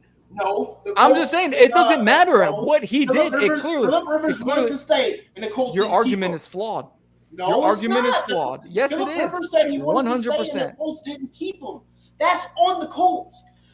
We all agree that Carson Wentz should have been kept for another year. But it's on Saquon. But it's on Saquon Barkley that Daniel Jones got paid. That's not on the Giants. Yeah, because the Giants no. To sit there and say, you see how fucking ridiculous you sound? You see how ridiculous you sound? They don't even go 1-on-1, and I'm with you. I want JT paid. But you're saying, but no, you can't say one running back got this quarterback paid, but the other running back who's went through 4 quarterbacks since he was drafted hasn't gotten anybody paid. What if they you can't say that. That is a failed argument. I mean, they got Nelson paid. Oh, what did they just say about the Browns and Nick Chubb going and Deshaun Watson going over to the Browns? JT got Nelson paid. I didn't say shit about Nick Chubb and Deshaun Watson going to the Browns. I said Nick Chubb is the best running back in football. No, I'm not talking about you, bro. This is not specifically to you. This is the point of the media and what they make it out to be. The Browns said that the Browns should be a Super Bowl contender because they're adding Deshaun Watson to one of the best offensive lines in the game, one of the best running backs in the game, and they should be a Super Bowl contender. If your quarterback doesn't play, obviously, yeah, they're going to look that way. But when you have a running back in the offensive line that can do what they do, they're going to say any quarterback can play in that system. That's what they're doing. They're using running backs to get quarterbacks played and then say we don't need running backs anymore. And how many Super Bowls do they have? They don't because the quarterback didn't play well. The running back literally had them in games. What did the Browns, like, what was it? One of their games, they just won against the Atlanta Falcons. So what you're saying is to win a Super Bowl, you have to have a quarterback to play well. No, I'm saying your running back is winning you games. Your running back and your run game is winning. But your running back is not going to win you Super Bowls. In November, okay, but who's winning Super Bowls? The best quarterback. Who's going to have the best quarterback? So why are you paying running backs if the Super Bowl is won by quarterbacks? Because you just seen the anomalies like the Eagles, who won it with Nick Foles, the Ravens, who won it with Joe Flacco. You see those anomalies that are making it in there without the top tier quarterbacks. So you pay the guy that's going to win you games. What year? November and December football are getting you through the season. If you don't have the top tier quarterback, you need other ways to win. You like can keep paying running backs. You can keep paying quarterbacks all you want to, but you ain't getting many that are top 3. You're like not. Multiple running backs. LeGarrette Blount was the fucking Eagles running back when they won the Super Bowl, and he wasn't top 3 that year. And what was Carson Wentz's contract that year? It doesn't matter. Nick Foles won the fucking Super Bowl. It does, yes, it does, because Carson Wentz was on the fucking team. But Carson Wentz didn't win the fucking Super Bowl. Okay, Nick Foles won the Super Bowl. So when Nick Foles started the next season, what the fuck happened? They went 9-7 and lost in the first round. And that's round. 100% fine. But he won the Super Bowl from week fucking 14 and on. Okay. He made it through the playoffs. Carson Wentz didn't. I don't care what Carson Wentz did from weeks fucking 13 beyond. So what mattered was Nick Foles won the goddamn Super Bowl. So we're paying He played in the playoffs and he won the Super Bowl. LeGarrette Blount was the goddamn running back. That was my point. So we're paying a quarterback for one season. Yeah, that's what clearly happened. But you're paying running backs for what? Running backs have never won a team a Super Bowl. In November and December. Running backs have never won a team a Super Bowl. Okay, and quarterbacks don't win you games in January and February. But they have. But they have. Nick Foles, Tom Brady, Peyton Manning, Ben Roethlisberger, Drew Brees. Every Hall of Fame quarterback has won you games in the time that it matters. Without a running game. Yes, they have. Ben Roethlisberger won how many Super Bowls without? Bro, we won a Super Bowl with Joseph Addai. We didn't even win it with Edgerrin James. We won one. Tom Brady won how many? With Joseph Addai. We didn't even win it with Edgerrin James, who's a Hall of Fame running back. And then what happened to the years after Joseph Addai? It doesn't matter. It doesn't matter. Listen, bro, you're sitting here saying you need a fucking elite running back. We run it with the Joseph Addai. No. We won it without Edgerrin James, who is a Hall of Famer. How many MVPs did Peyton Manning have? How many Hall of Famers do you have as an MVP, or how many MVPs do you have as a running back? How many MVPs do running backs have? How many MVPs do running backs have? How many MVPs do running backs have? Okay. How many MVPs do running backs have? MVPs, right? Peyton Manning got 5 MVPs. How many Super Bowls he got? We're not trying to pay quarterbacks. I'm not arguing against paying quarterbacks. I'm arguing. He wasn't even the best fucking player. And that got nothing to do with it. No, I'm saying you can't sit here and keep trying to make the excuse for out of running back. Whoever is the highest fucking played. The running back isn't the most important person on the field. That's why you don't pay him. No, that's not. That's an excuse to not pay a position. You pay your best players. He's irreplaceable, dude. Every kid wants to be a running back. No, it's not. The best players win you games. When your best player doesn't win you games, that's if he doesn't win you Super Bowls, it doesn't matter. Oh, Peyton Manning didn't win no fucking Super Bowls. He won 2. He wasn't the I'm best not player talking about fucking Peyton Manning. I'm talking about running backs. No, you're I'm talking about every position. No, I'm telling you every position. It doesn't make sense to outwing a running back because he doesn't listening because he's not getting paid. You can sit here and keep trying to make that the case, but Peyton Manning was the highest. Jonathan Taylor can even be replaced. That worked out well this season, didn't it? It did, didn't it? Considering Jonathan Taylor was the market of our team this year. But next year, if we look to replace him, we can replace him. When Derrick Henry broke his foot, the Titans need 7-8 games to make the playoffs. That's different. That is Derrick Henry. He's the whole offense. Jonathan Taylor, not our whole offense. It's fine, man. It's fine. If you want to continuously pay a guy because he's a running back and he's a great running back, and I got it, I want to pay him too. But when you think that running back's going to win you a Super Bowl, just that running back, you're high as shit, dude. Okay, well then, where's Joe Burrow's Super Bowl? Joe Burrow's been in the league for like 3 years, dude. Where's Aaron Rodgers? Where's Aaron Rodgers' Super Bowl? He's had one. He won one in 2011. Without a running back. Without a fucking running back. Without a running back. How many Super Bowls does Drew Brees have? Right. He has one. Drew Brees won one without a running back. You're acting like every without a running back with no running back has multiple Super Bowls. Patrick Mahomes. He has no running back. I call him the greatest quarterback of all time already. Second. Pacheco might have been Tom Brady. MVP, though. Just saying. He has 7. Tom Brady got 7. And he had no running back. He was never the highest paid. Ben Roethlisberger. He had Jerome Bettis. He had running games every year. But not the best. Oh my Lord, dude. No, man, you're so stuck in yourself that you think that every running back needs to get paid. I'm sorry, but at this point I'm with Zach because you're acting ridiculous about it. You pay players that win you football. No, games. I pay players that win me Super Bowls. And guess what? Not many of them have Super Bowls. Not many of them have Super Bowls, so I guess you're wasting your money. So you better find the ones.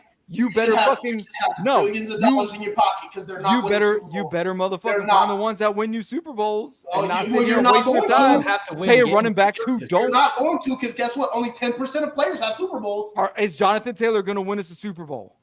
He's gonna contribute. No, he's probably not because we need a quarterback. Because we need Lamar Jackson going to win a Super Bowl. I didn't say he was. Is Josh Allen going to win a Super Bowl? Didn't say he was. Okay, is Joe Burrow going to win a Super Bowl? Didn't say he was. Probably. Okay, they're likely not. Pay players that win you games. The Super Bowl is the team goal. So that means you pay quarterbacks, you pay receivers, you pay offensive line, you pay tight ends, you pay DBs, you pay corners. And if they're a special running back, you throw them the bone. My only argument, hold on. You pay everybody. DeMarco. You pay everybody and still relax. not win a Super Bowl. But yeah, your running back is just an underpaid guy who's the entire part of your fucking team. I'm trying to tell you. Hold on. I'm literally trying to fucking tell you why. But we've been going back and forth at each other's throats for this. The only reason why they're not getting paid is because they're literally a dime a dozen. Literally. You don't need a Jonathan Taylor to win a Super Bowl. That is the point. Do I want Jonathan Taylor? Can you let me fucking finish before you can start running your mouth? You're heated. I get it. You played running back. I did not. I was the guy on the opposite side who was destroying the reason why you weren't going to a championship. Right? Listen, running backs. Every kid wants to be either a running back or a quarterback. Or a wide receiver. One of those three, right? Playmakers. It's the reason why running backs don't get paid. Because there's so fucking many of you that are so goddamn good. There's so many. So it's when GMs transition in football. Yeah. So when GMs are looking at it, they're like, well, Jonathan Taylor's elite. That's great. But we would have to pay him $18 million to keep him. But I can get a guy who's half as good as Jonathan Taylor, but can still do 3/4 of what I need him to do to get me to where I want to be. That is what GMs are looking at. DeMarco, I'm not saying don't pay running backs. That's not what I'm saying. That's not what I'm saying at all. We just screamed at each other for the last 20 minutes, and I get it. I feel it. I feel it, bro, because it's Jonathan Taylor's. I want Jonathan Taylor to stay. I want him to stay. But I'm looking at it as realistic. And I've literally used every example possible to show you that you don't need an elite running back to win a Super Bowl. Would I prefer to win it with Jonathan Taylor? Sure. Did I cry like a little fucking 12-year-old bitch when Edgerrin James was released? Yes, because I wanted Edgerrin James to stay. We won it with Joseph Addai. Yeah, arguably we had a Hall of Fame quarterback, and that's a huge thing about it. But in today's NFL, quarterback is what's important to win a Super Bowl, not running backs. I want to pay Jonathan Taylor. I will say that. I will say that nonstop. I want to pay him. I even said it. I have him at a 5-year deal. $13 million with just below 50% of his contract being guaranteed. Bills right now, they pay Josh Allen.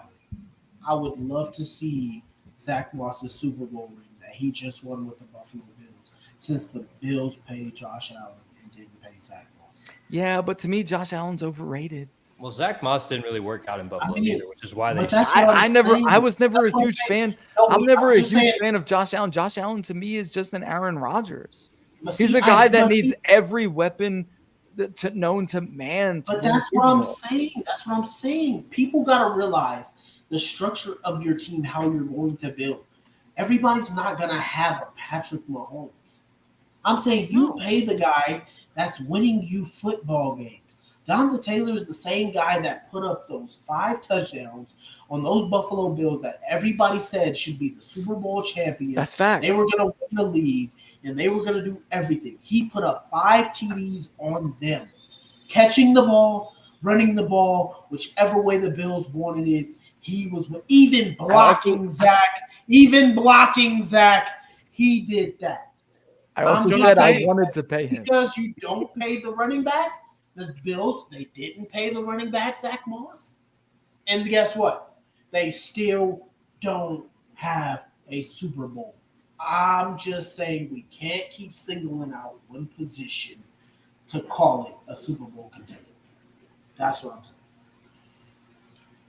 I'm saying. But it's money well spent elsewhere, so why am I paying a running back in the first place? It's money well spent. It's money well spent, but the Bills lost to the Bengals in the second round. So how was that money well spent? You lost. They didn't use that. They didn't use that money well. Should have used it on another corner. Should have used it on the secondary. But guess what? If they could have ran the ball, they probably would have won. Yeah, you blame it on the offensive line. The offensive line played well. Yeah, but if the offensive line played well, they could have ran the ball then, right? Yeah, but they didn't pay the running back. They didn't pay the running back. The running back is. Yeah, but they didn't pay the running back. So shouldn't they have had enough to win? Yeah, sure. That's what you guys are saying. Should have. Yeah, I think also it could be out of the running back's hands. This argument was so like off the rails in a weird direction because obviously there's more than one way to win. Yes, that's what I'm saying. That's what I'm saying, Trey. That's what everyone's saying, but you're all saying it in different ways. Yes, there's more than one way to win. And my way of winning, I'm not paying a running back whatsoever. They're all saying the only way to win is to not pay a running back and to pay your top 5 quarterbacks. Everybody can have a top 5 quarterback. Just don't pay your running back, and you'll have a top 5. I was saying that statistically, it's shown that you can win without a top 5 running back. You can't, but you can also win with one. But you can win with one. When? I'm saying the Super Bowl. When? When? Hold on. When? The Super Bowl. Show me the Super Bowl. I just did. I'll show it again because it's right here in the brand. Pull up that graph. Okay, because I've been waiting like 30 minutes to make a point on this. Okay, look how many top 5 quarterbacks are in there. My big thing with this, right? My big thing with this because they do, and it's right. This is teams that pay running backs that. I will say right? I loved Ahmad Bradshaw, but go ahead. Dog, yeah. I get what this graph is saying, and it's not wrong. But my counter argument to this would be playing devil's advocate. Each of these teams had a lethal weapon that they could rely on, a playmaker, a game-breaking talent like we've been talking about that they could rely on offense. JT is that for us. We're not arguing at tight end, at quarterback, like they had those. Okay, that's so. What I'm replacing this as is to hell with running back, to hell with positional value. JT is our game-breaking talent. We've seen that from him. He showed it to us. I want to keep that guy around. It doesn't matter to me that RB is his position because he can catch the fucking ball too. He's a football player. He's good at winning games. He's good at fucking making defenses look stupid. I want to keep the guy on the field. Like it's a simple argument to me. All I'm saying is all of those teams, except for 3 of them, have had a top 5 quarterback. Not every team has a top 5 quarterback. I'm not arguing JT. I'm arguing the position. Yeah, well, position, yeah, that's almost a different argument to me because again, I'm looking at this as game-breaking talent, right? And at running back, I believe there's like 3 or 4, and that's Henry, Chubb, JT, and you could probably say CMC when healthy, right? McCaffrey. Those guys, I'm paying. The rest of the running backs, I get it. Fuck them. You can replace them. You can get a 1K rusher anywhere if you get a good O-line. JT's not just a 1K rusher. We had a 1K rusher with Marlon Mack, right? And we fucking improved at the position by bringing to JT. Same O-line, same system almost, and fucking JT went crazy with it. So to say he's just easily replaceable is not accurate to me. I think JT's different, man. I think there's 3 or 4 guys at this position, and yeah, I get it. Position, you can replace them, whatever. But like this guy can't be so easily replaced. Keep him with a horseshoe on the side of his helmet. Keep him on the field. Pay him fucking $13 million if that's what he wants, dude. I'm not letting him walk over $2 million. Because of what? Because you wet your bed? Hold on, I gotta mute. I mean, again, my whole argument was this is position. Because he plays a position, it's a waste of money. And if I'm building a team that way, I'm not spending money where I don't need it. However, I know you're getting ready to say something. We're in a situation that the Colts messed around and put themselves in, so now they have to pay a running back, whether I agree they should or shouldn't, because he is the only offensive threat we have. But I mean, you look at running backs that do get paid. Zeke fell off. Todd Gurley fell off. Who's the last one? Oh, Saquon Barkley. Or no, it's not Saquon Barkley. Le'Veon Bell fell off. More times than not, when you invest in a running back, the second contract, it ends up going bad. So it's a waste of money on return. So why? So let me respond to that, because you're not wrong. But there's also were the Rams in the Super Bowl without Todd Gurley in 2019? Did they win it with Todd Gurley? No. They put up 3 points. Were they in the Super Bowl without Todd Gurley? Yes or no? Were they in the Super Bowl without Todd Gurley? No, but they could have gotten that production when he was on the rookie deal. No, they couldn't, because Jared Goff didn't play good when the Rams could when the Patriots could shut down the run. Your quarterback and your running back. This is a team game. They all need to play together. So we can say Sony Michel was part of the running back that won the game, but it was really the defense that played better. You need to build a team. You need to play to your strengths. They didn't have an overpaid quarterback, so they were able to allocate money other places, because you're going to pay a quarterback far more money. Right. So I'm not paying running backs. So there was. My philosophy isn't going to change, DeMarco. Yes. Your philosophy ain't going to win you games either, because we're not winning games without Jonathan. Why? We're not going to win games with a stacked defense and offensive weapons everywhere else. And the quarterback. We got 5 rookie quarterbacks. We got a receiver that you don't trust. Oh, we're back right here. We don't know who the number 2 is. We got a whole bunch of holes everywhere else. So please tell me how we're supposed to. You're sus about this team even being able to. Good. I guess we're going to find out who can play and who can't.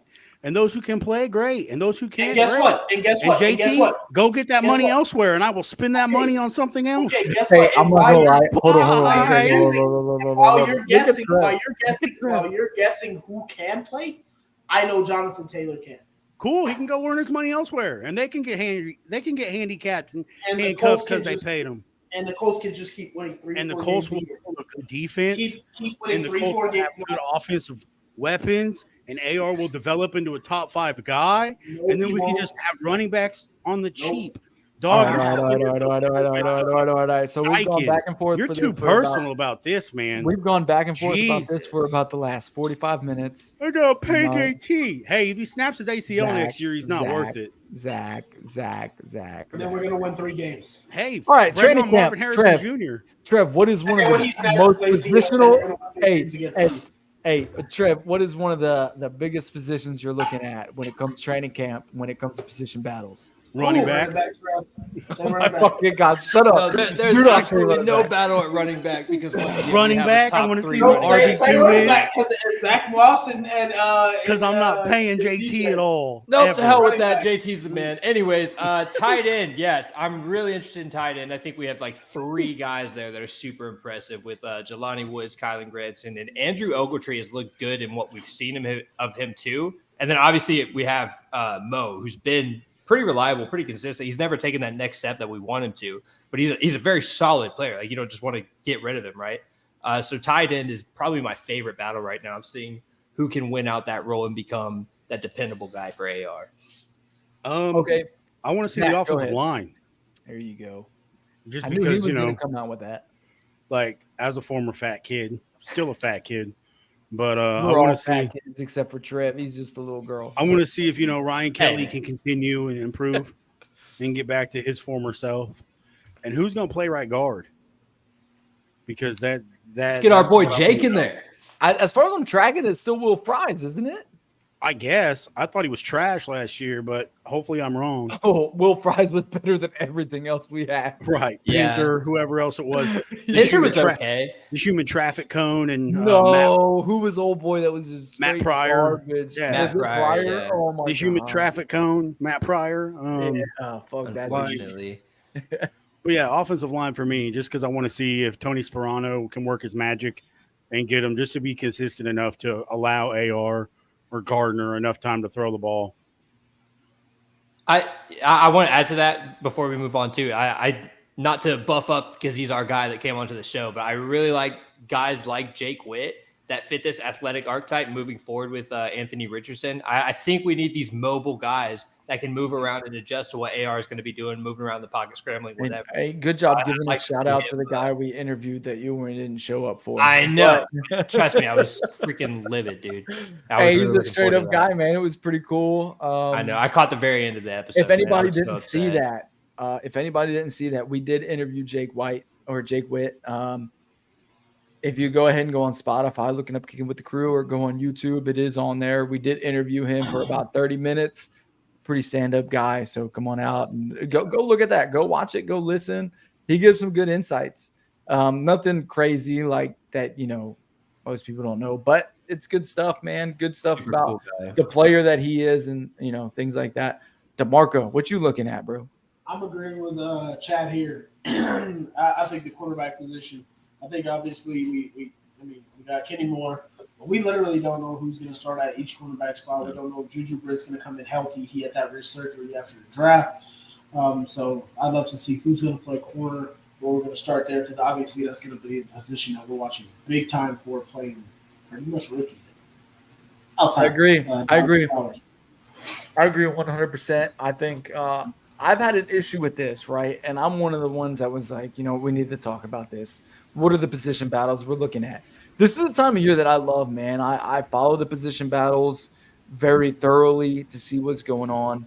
And I actually have a few that I'm looking at. One is clearly the offensive line. So, yeah, I'm with Zach on that one. Offensive line is huge, specifically the right side. I think the left side is intact. I think Ryan Kelly is intact.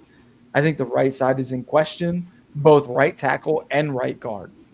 It just depends, I think, on where they place Braden Smith, because I think it could change. Right tackle? It's still Smith right now. Right, it's still Smith right now, but it could change. That's my point. That's my point. Who would you put at right tackle? Who? Freeland? I'm keeping Smith. In my opinion, I'm keeping Smith. Yeah, and I'm putting one of these younger guys at right guard, because now they're between Smith and Kelly, and they can't be any worse than Pryor. I'm keeping Braden Smith. I do think it'd be interesting to see how Freeland fits in there. I mean, he was a beast at BYU. I'd love to see him get some snaps. I do also want to say that corner is my other spot.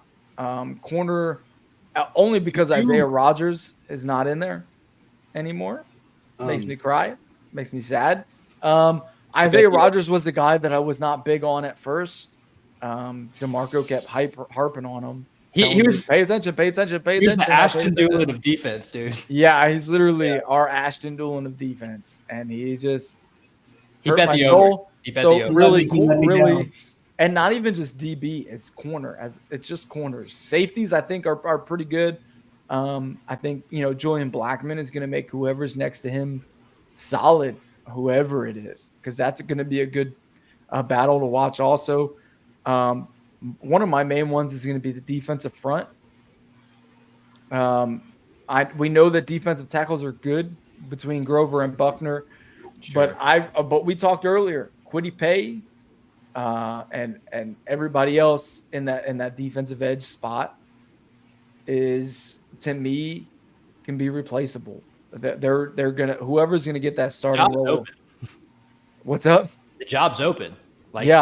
Someone can reach up and take that. I mean, as far as I'm tracking, Samson Ebukam is the only guy that's on like a second contract, right? I mean, obviously you have like your vets that are on like 1.5 million deals, but I'm talking like guys that have getting paid. Samson's the only one that really got paid. Everyone else, job's open, man. Like someone step up and set that edge. Biggest spot offensively to me is the slot receiver. Oh, it's RB2, bro. Oh, now we care about running backs? No. I feel like that's settled. Man, I set that one up.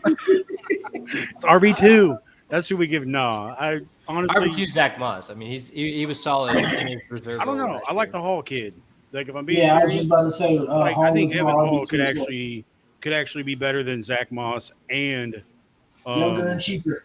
And Jackson. I have him as a situational guy. Just because if he develops, I think he literally could be Jonathan Taylor.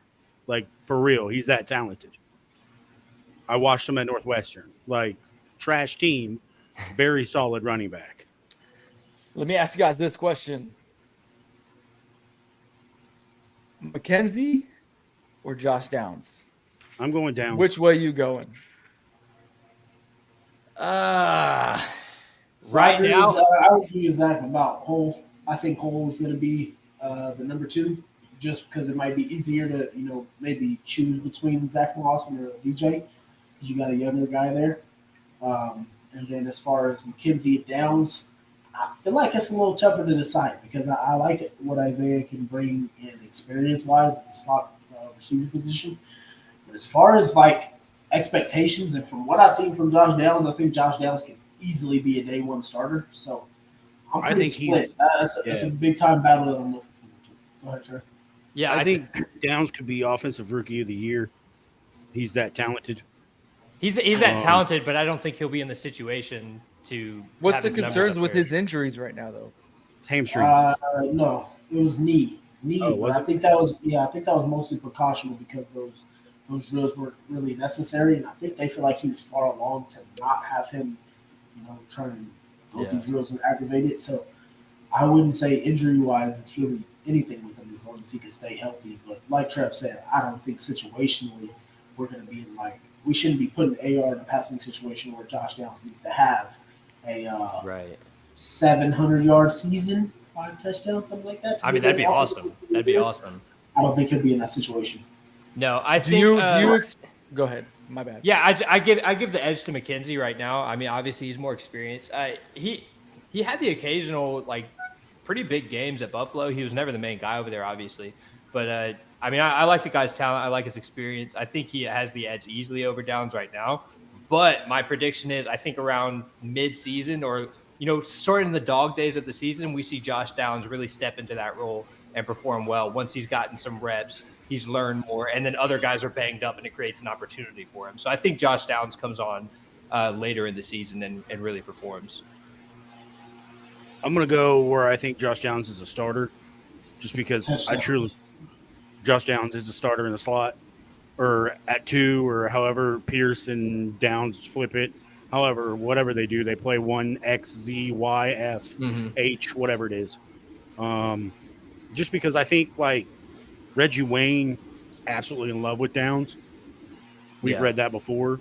And I also feel like if they're going to go young, they're probably going to go young at every position possible. Sure. And truly let these guys develop that chemistry and want to play together.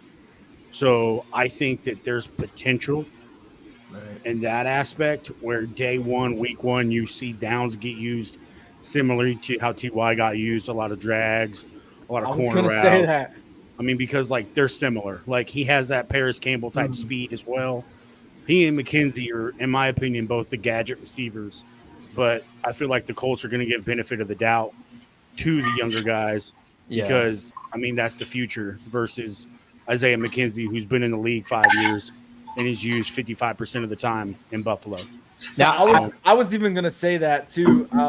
My first thought about Josh Downs was the T.Y. Hilton of his rookie year where he wasn't a huge impact, but then his second year he became that guy. That's where I have him too. I think too, I give a lot of credit to Ballard for this move because I know I think some of you guys were too kind of concerned about when PC signed with the Giants. That kind of leaves a gap, who's just hitting his stride, finally healthy. And we're all a little bit disappointed about it because we're all Paris Campbell fans. But I think it is. No, you guys were. I wasn't. I couldn't stand it. It makes room. Zach, we know you're not a fan of anybody, so it makes room for a you just rep the shoe, nobody else. Yeah, right. Don't give a fuck who wears it. I personally feel bad for Paris Campbell because the Giants got 6 slot wide receivers now. They just signed Cole Beasley as well. So I don't know.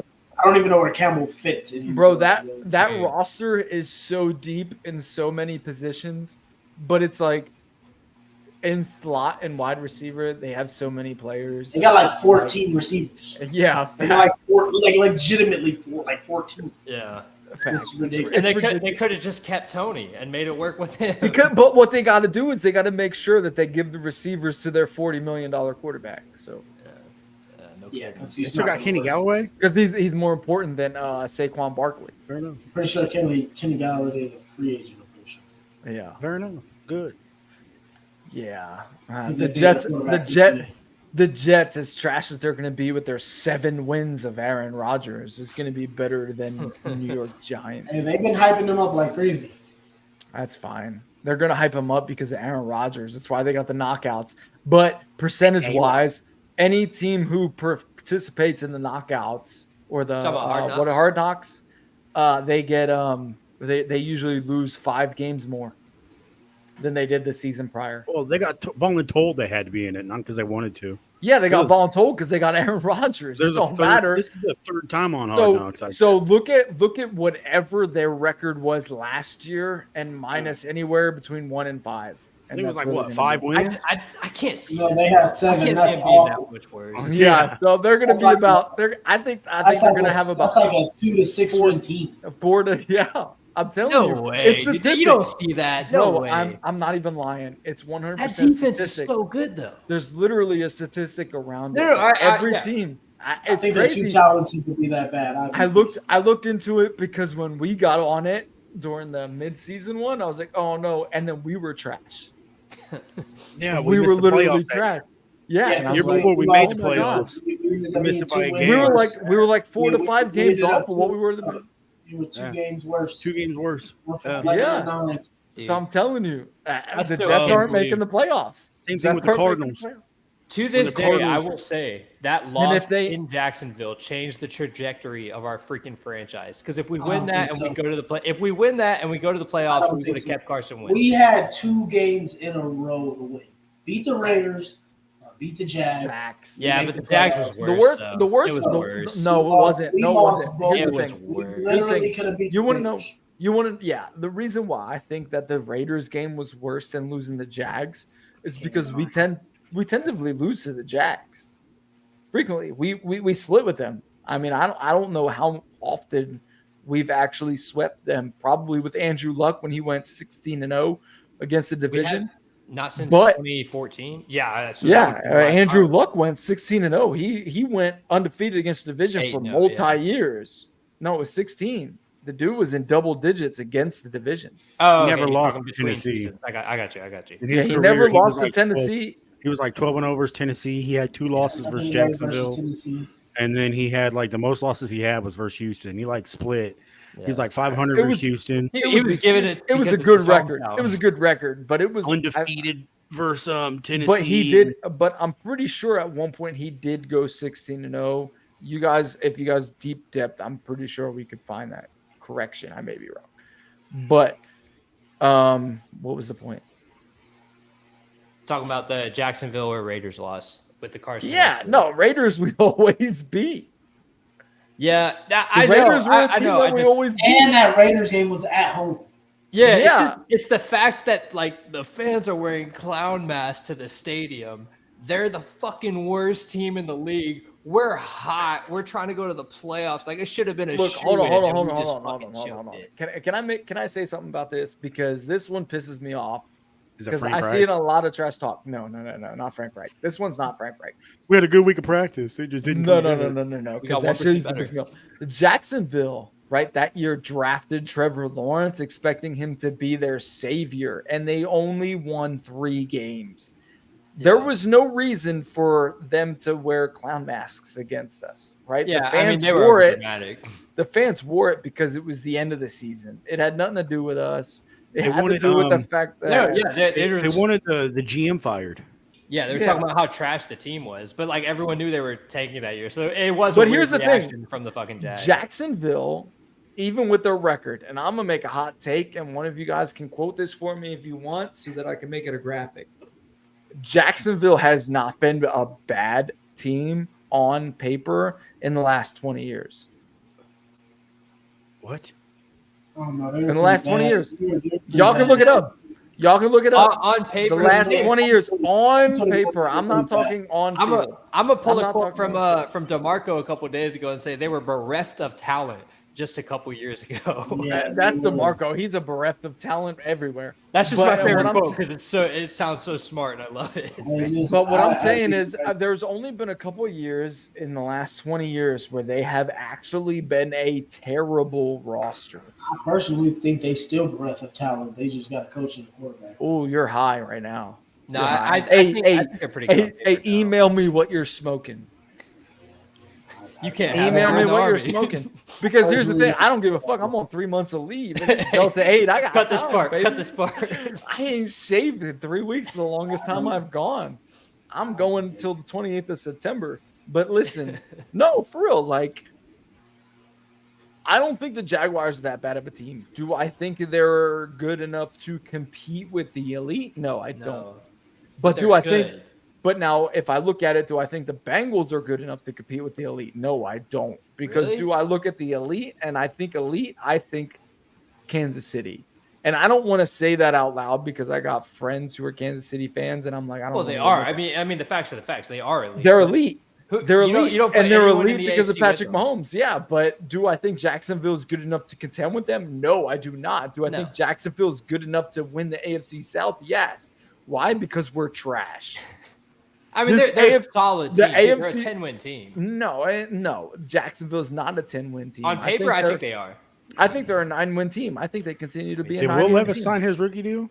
I thought Bryce Young signed his rookie deal. Will Levis did. Will Levis signed it today. He second round pick. I don't care. Mayo coffee and we'll probably have our sign by tomorrow. I don't care. I think it's done. I think it's about to be a done deal. He puts Dukes in it, so I ain't about that life. Damn, how's Trev have this whole new setup and he's the one that drops out? What a fucking loser. What do you mean? Trev's here. Oh, DeMarco dropped out. That was DeMarco. I think I made him mad. DeMarco. Oh, I see how you talk about me now. Damn, bro, DeMarco. You having internet issues? No, I don't know what the hell. You missed it. He just threw me under the bus. He said, "Damn, Trev just fucking left." I was just trying to take the comment off the screen. To be fair, I think the reason why I don't look at Jacksonville as like they've been a trash team is because Jacksonville has given us fits, right? I think if we look at our overall rival within our division, it's always been Jacksonville. Yeah, but Houston would beg to differ. Houston, no. Houston was only for a few years. Yeah, but I feel like they're always Houston since they got good. The two periods they got good, always felt like the rivalry was way bigger with Houston than it was. I don't think it was, man, because I remember growing up, right, and from 2000 to 2010, right, because Jacksonville had that really good defense. Below that, when I was learning football, right, but from 2000 to 2010, because that's kind of the time frame I go on, because I was able to make my own decisions and choose things. Jacksonville was always the team that I was like, I don't really want to play them. I don't want to play them. And at that time, I was a kid, so I didn't even realize that Jacksonville was within our division. I was always wondering why we were playing them twice a year, but they were always a problem for us. Houston was never on my radar. Tennessee was never on my radar. The only reason Houston was on or Tennessee was on my radar was because I played on their team as in like the NFL video games. Wasn't even just Madden. I just liked their uniforms at the time. So I would play with them on Madden with Eddie George. I just like to run with Eddie George. But when it came to actually like thinking, oh shit, Jacksonville's on our roster, Jacksonville, no. Or Jacksonville's on our schedule, no, I don't want to play Jacksonville. Well, no, I say early 2000s. I hated the Jags, but for the most part, I've always disliked Houston. I want to say y'all hated. Aaron Foster used to rip us apart. Yeah, but that's like 2010s and up. The Texans competed. I know, but I never really felt any immediate from the Jags because we were still always. I did when I was a kid. I don't know. You saw them in we had with the Jags. I felt like we. I don't want to make this sound like a shot because it might. You saw them in the AFC Central when it was like the Bengals, the Browns, the Jaguars, the Steelers. But I don't want to make this sound like a shot. But maybe because we're all on the same level now. But like when I was a kid, maybe my maturity level was a little bit NFL wise different. So like when I looked at Jacksonville, I was like, oh my God, fuck that team. You know, or Houston, I didn't fear them because they were a new team, so I didn't really know them much. Yeah. Oh, I didn't fear any of them. I just didn't. I feared them. I feared them. There were two teams that I feared when I was a kid, right? And it's going to sound crazy. Three teams that I feared as a kid. No, it was Houston, or not Houston. It was Jacksonville, Kansas City, New England. Kansas City, because they used to, for some reason, beat us every time when I was a kid. And I used to just hate playing them. Yeah. Jacksonville, they were our division rivals that just always gave us shit. And they always had solid teams. And then New England, for everyone knows why New England. Yeah, it was just, I hated playing Houston and New England. Houston, I didn't start to hate. I felt like we were going to beat everybody, but I just hated playing Houston and New England. Houston, I didn't start to hate until we drafted Andrew Luck. Oh, no, I got bounce. I didn't like playing the Saints. I got bounce. Go Colts. Yeah, it's about that time. Yeah, we've been live for a while. Even my buddy Brian just came back on and said, wait a second. Brian, you can trade us Austin Eckler. That'll make Zach real happy. Yeah, you guys missed about a 40-minute debate if you left for a while. Yeah. Not gonna lie, I definitely like the new brick background compared to what we were running. It's cool, man. Well, yeah, boys. All right. I appreciate everybody coming out. It was a good debate. It was fun. Close to y'all, like 10 of y'all at night. So please like, subscribe, share. Get us around, please. Thank you for listening. Let us know even afterwards what y'all think about the running back debate. I know everybody's a little on, everybody's different for each show or each topic, and that one specific is very heavy right now. So let us know what y'all think. Give us your hot take. How much you paying JT? For real. And it's always go Colts no matter what here. And also give us y'all training camp battles and what you guys look to see for. Facts. Also, let us know what you want to see other sports-wise. We're working on it, I promise. We have announced that we are going to be doing or branching out to other sports, and I have officially finished the introduction to that. Nice. So I can play that real quick for everybody, but we will be doing other sports very soon. So if y'all let us know what y'all want to see, what y'all want to hear, what y'all want to hear us talk about, let us know. I'm going to play that intro real quick so y'all get the little hand of it.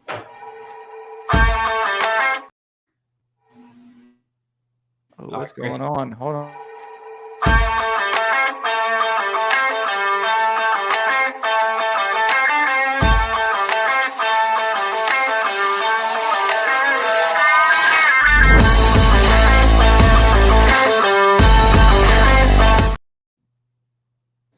Oh shit! It ended early. Didn't know it was going to do that. But all right, whatever. I'm in there. I love how you put our teams on there. I saw the Lakers in there, the Gators in there. Yeah, I put the Gators in there. I put so what I did was I saw the Devils. I put LSU. I put Gators. It was an LSU Gators game because I couldn't decide what college to put in there. I put Devils in there. I didn't put Pacers for Zach, but Zach got he gets the Colts, so he. But Pacers aren't really worth mentioning. And I had to start off with Kobe because, to me, in my opinion, Kobe is one of the greatest athletes of all time. In my opinion, he's one of the guys that you think sports. If I think sports, I'm thinking Kobe.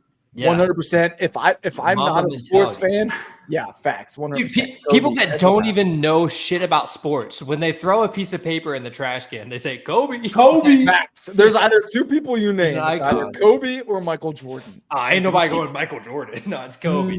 No, Kobe every time for me. So, and I'm not even a Lakers fan. So rest in peace. What a legend, bro. For sure. But yeah, we'll absolutely be going live with more sports soon. I promise we've been working on it. Brian, we don't mess with Mizzou. Yeah, we don't. Yeah, we don't. But all right, everybody. Again, it's all good, Chad. We don't hate the ones that are great. We only hate the ones that are great. We don't hate the good ones. It is forever. Go Colts. Go Colts. AR5. JT28, pay that man. Let's go. Go Colts. Let's go, baby. He is going to drop the throw. Fires deep along the right sideline for Alec Pierce. He's got it. Touchdown! Touchdown! Alec Pierce spikes it into the end zone. Touchdown! INDY. A 32-yard grab over the shoulder snag.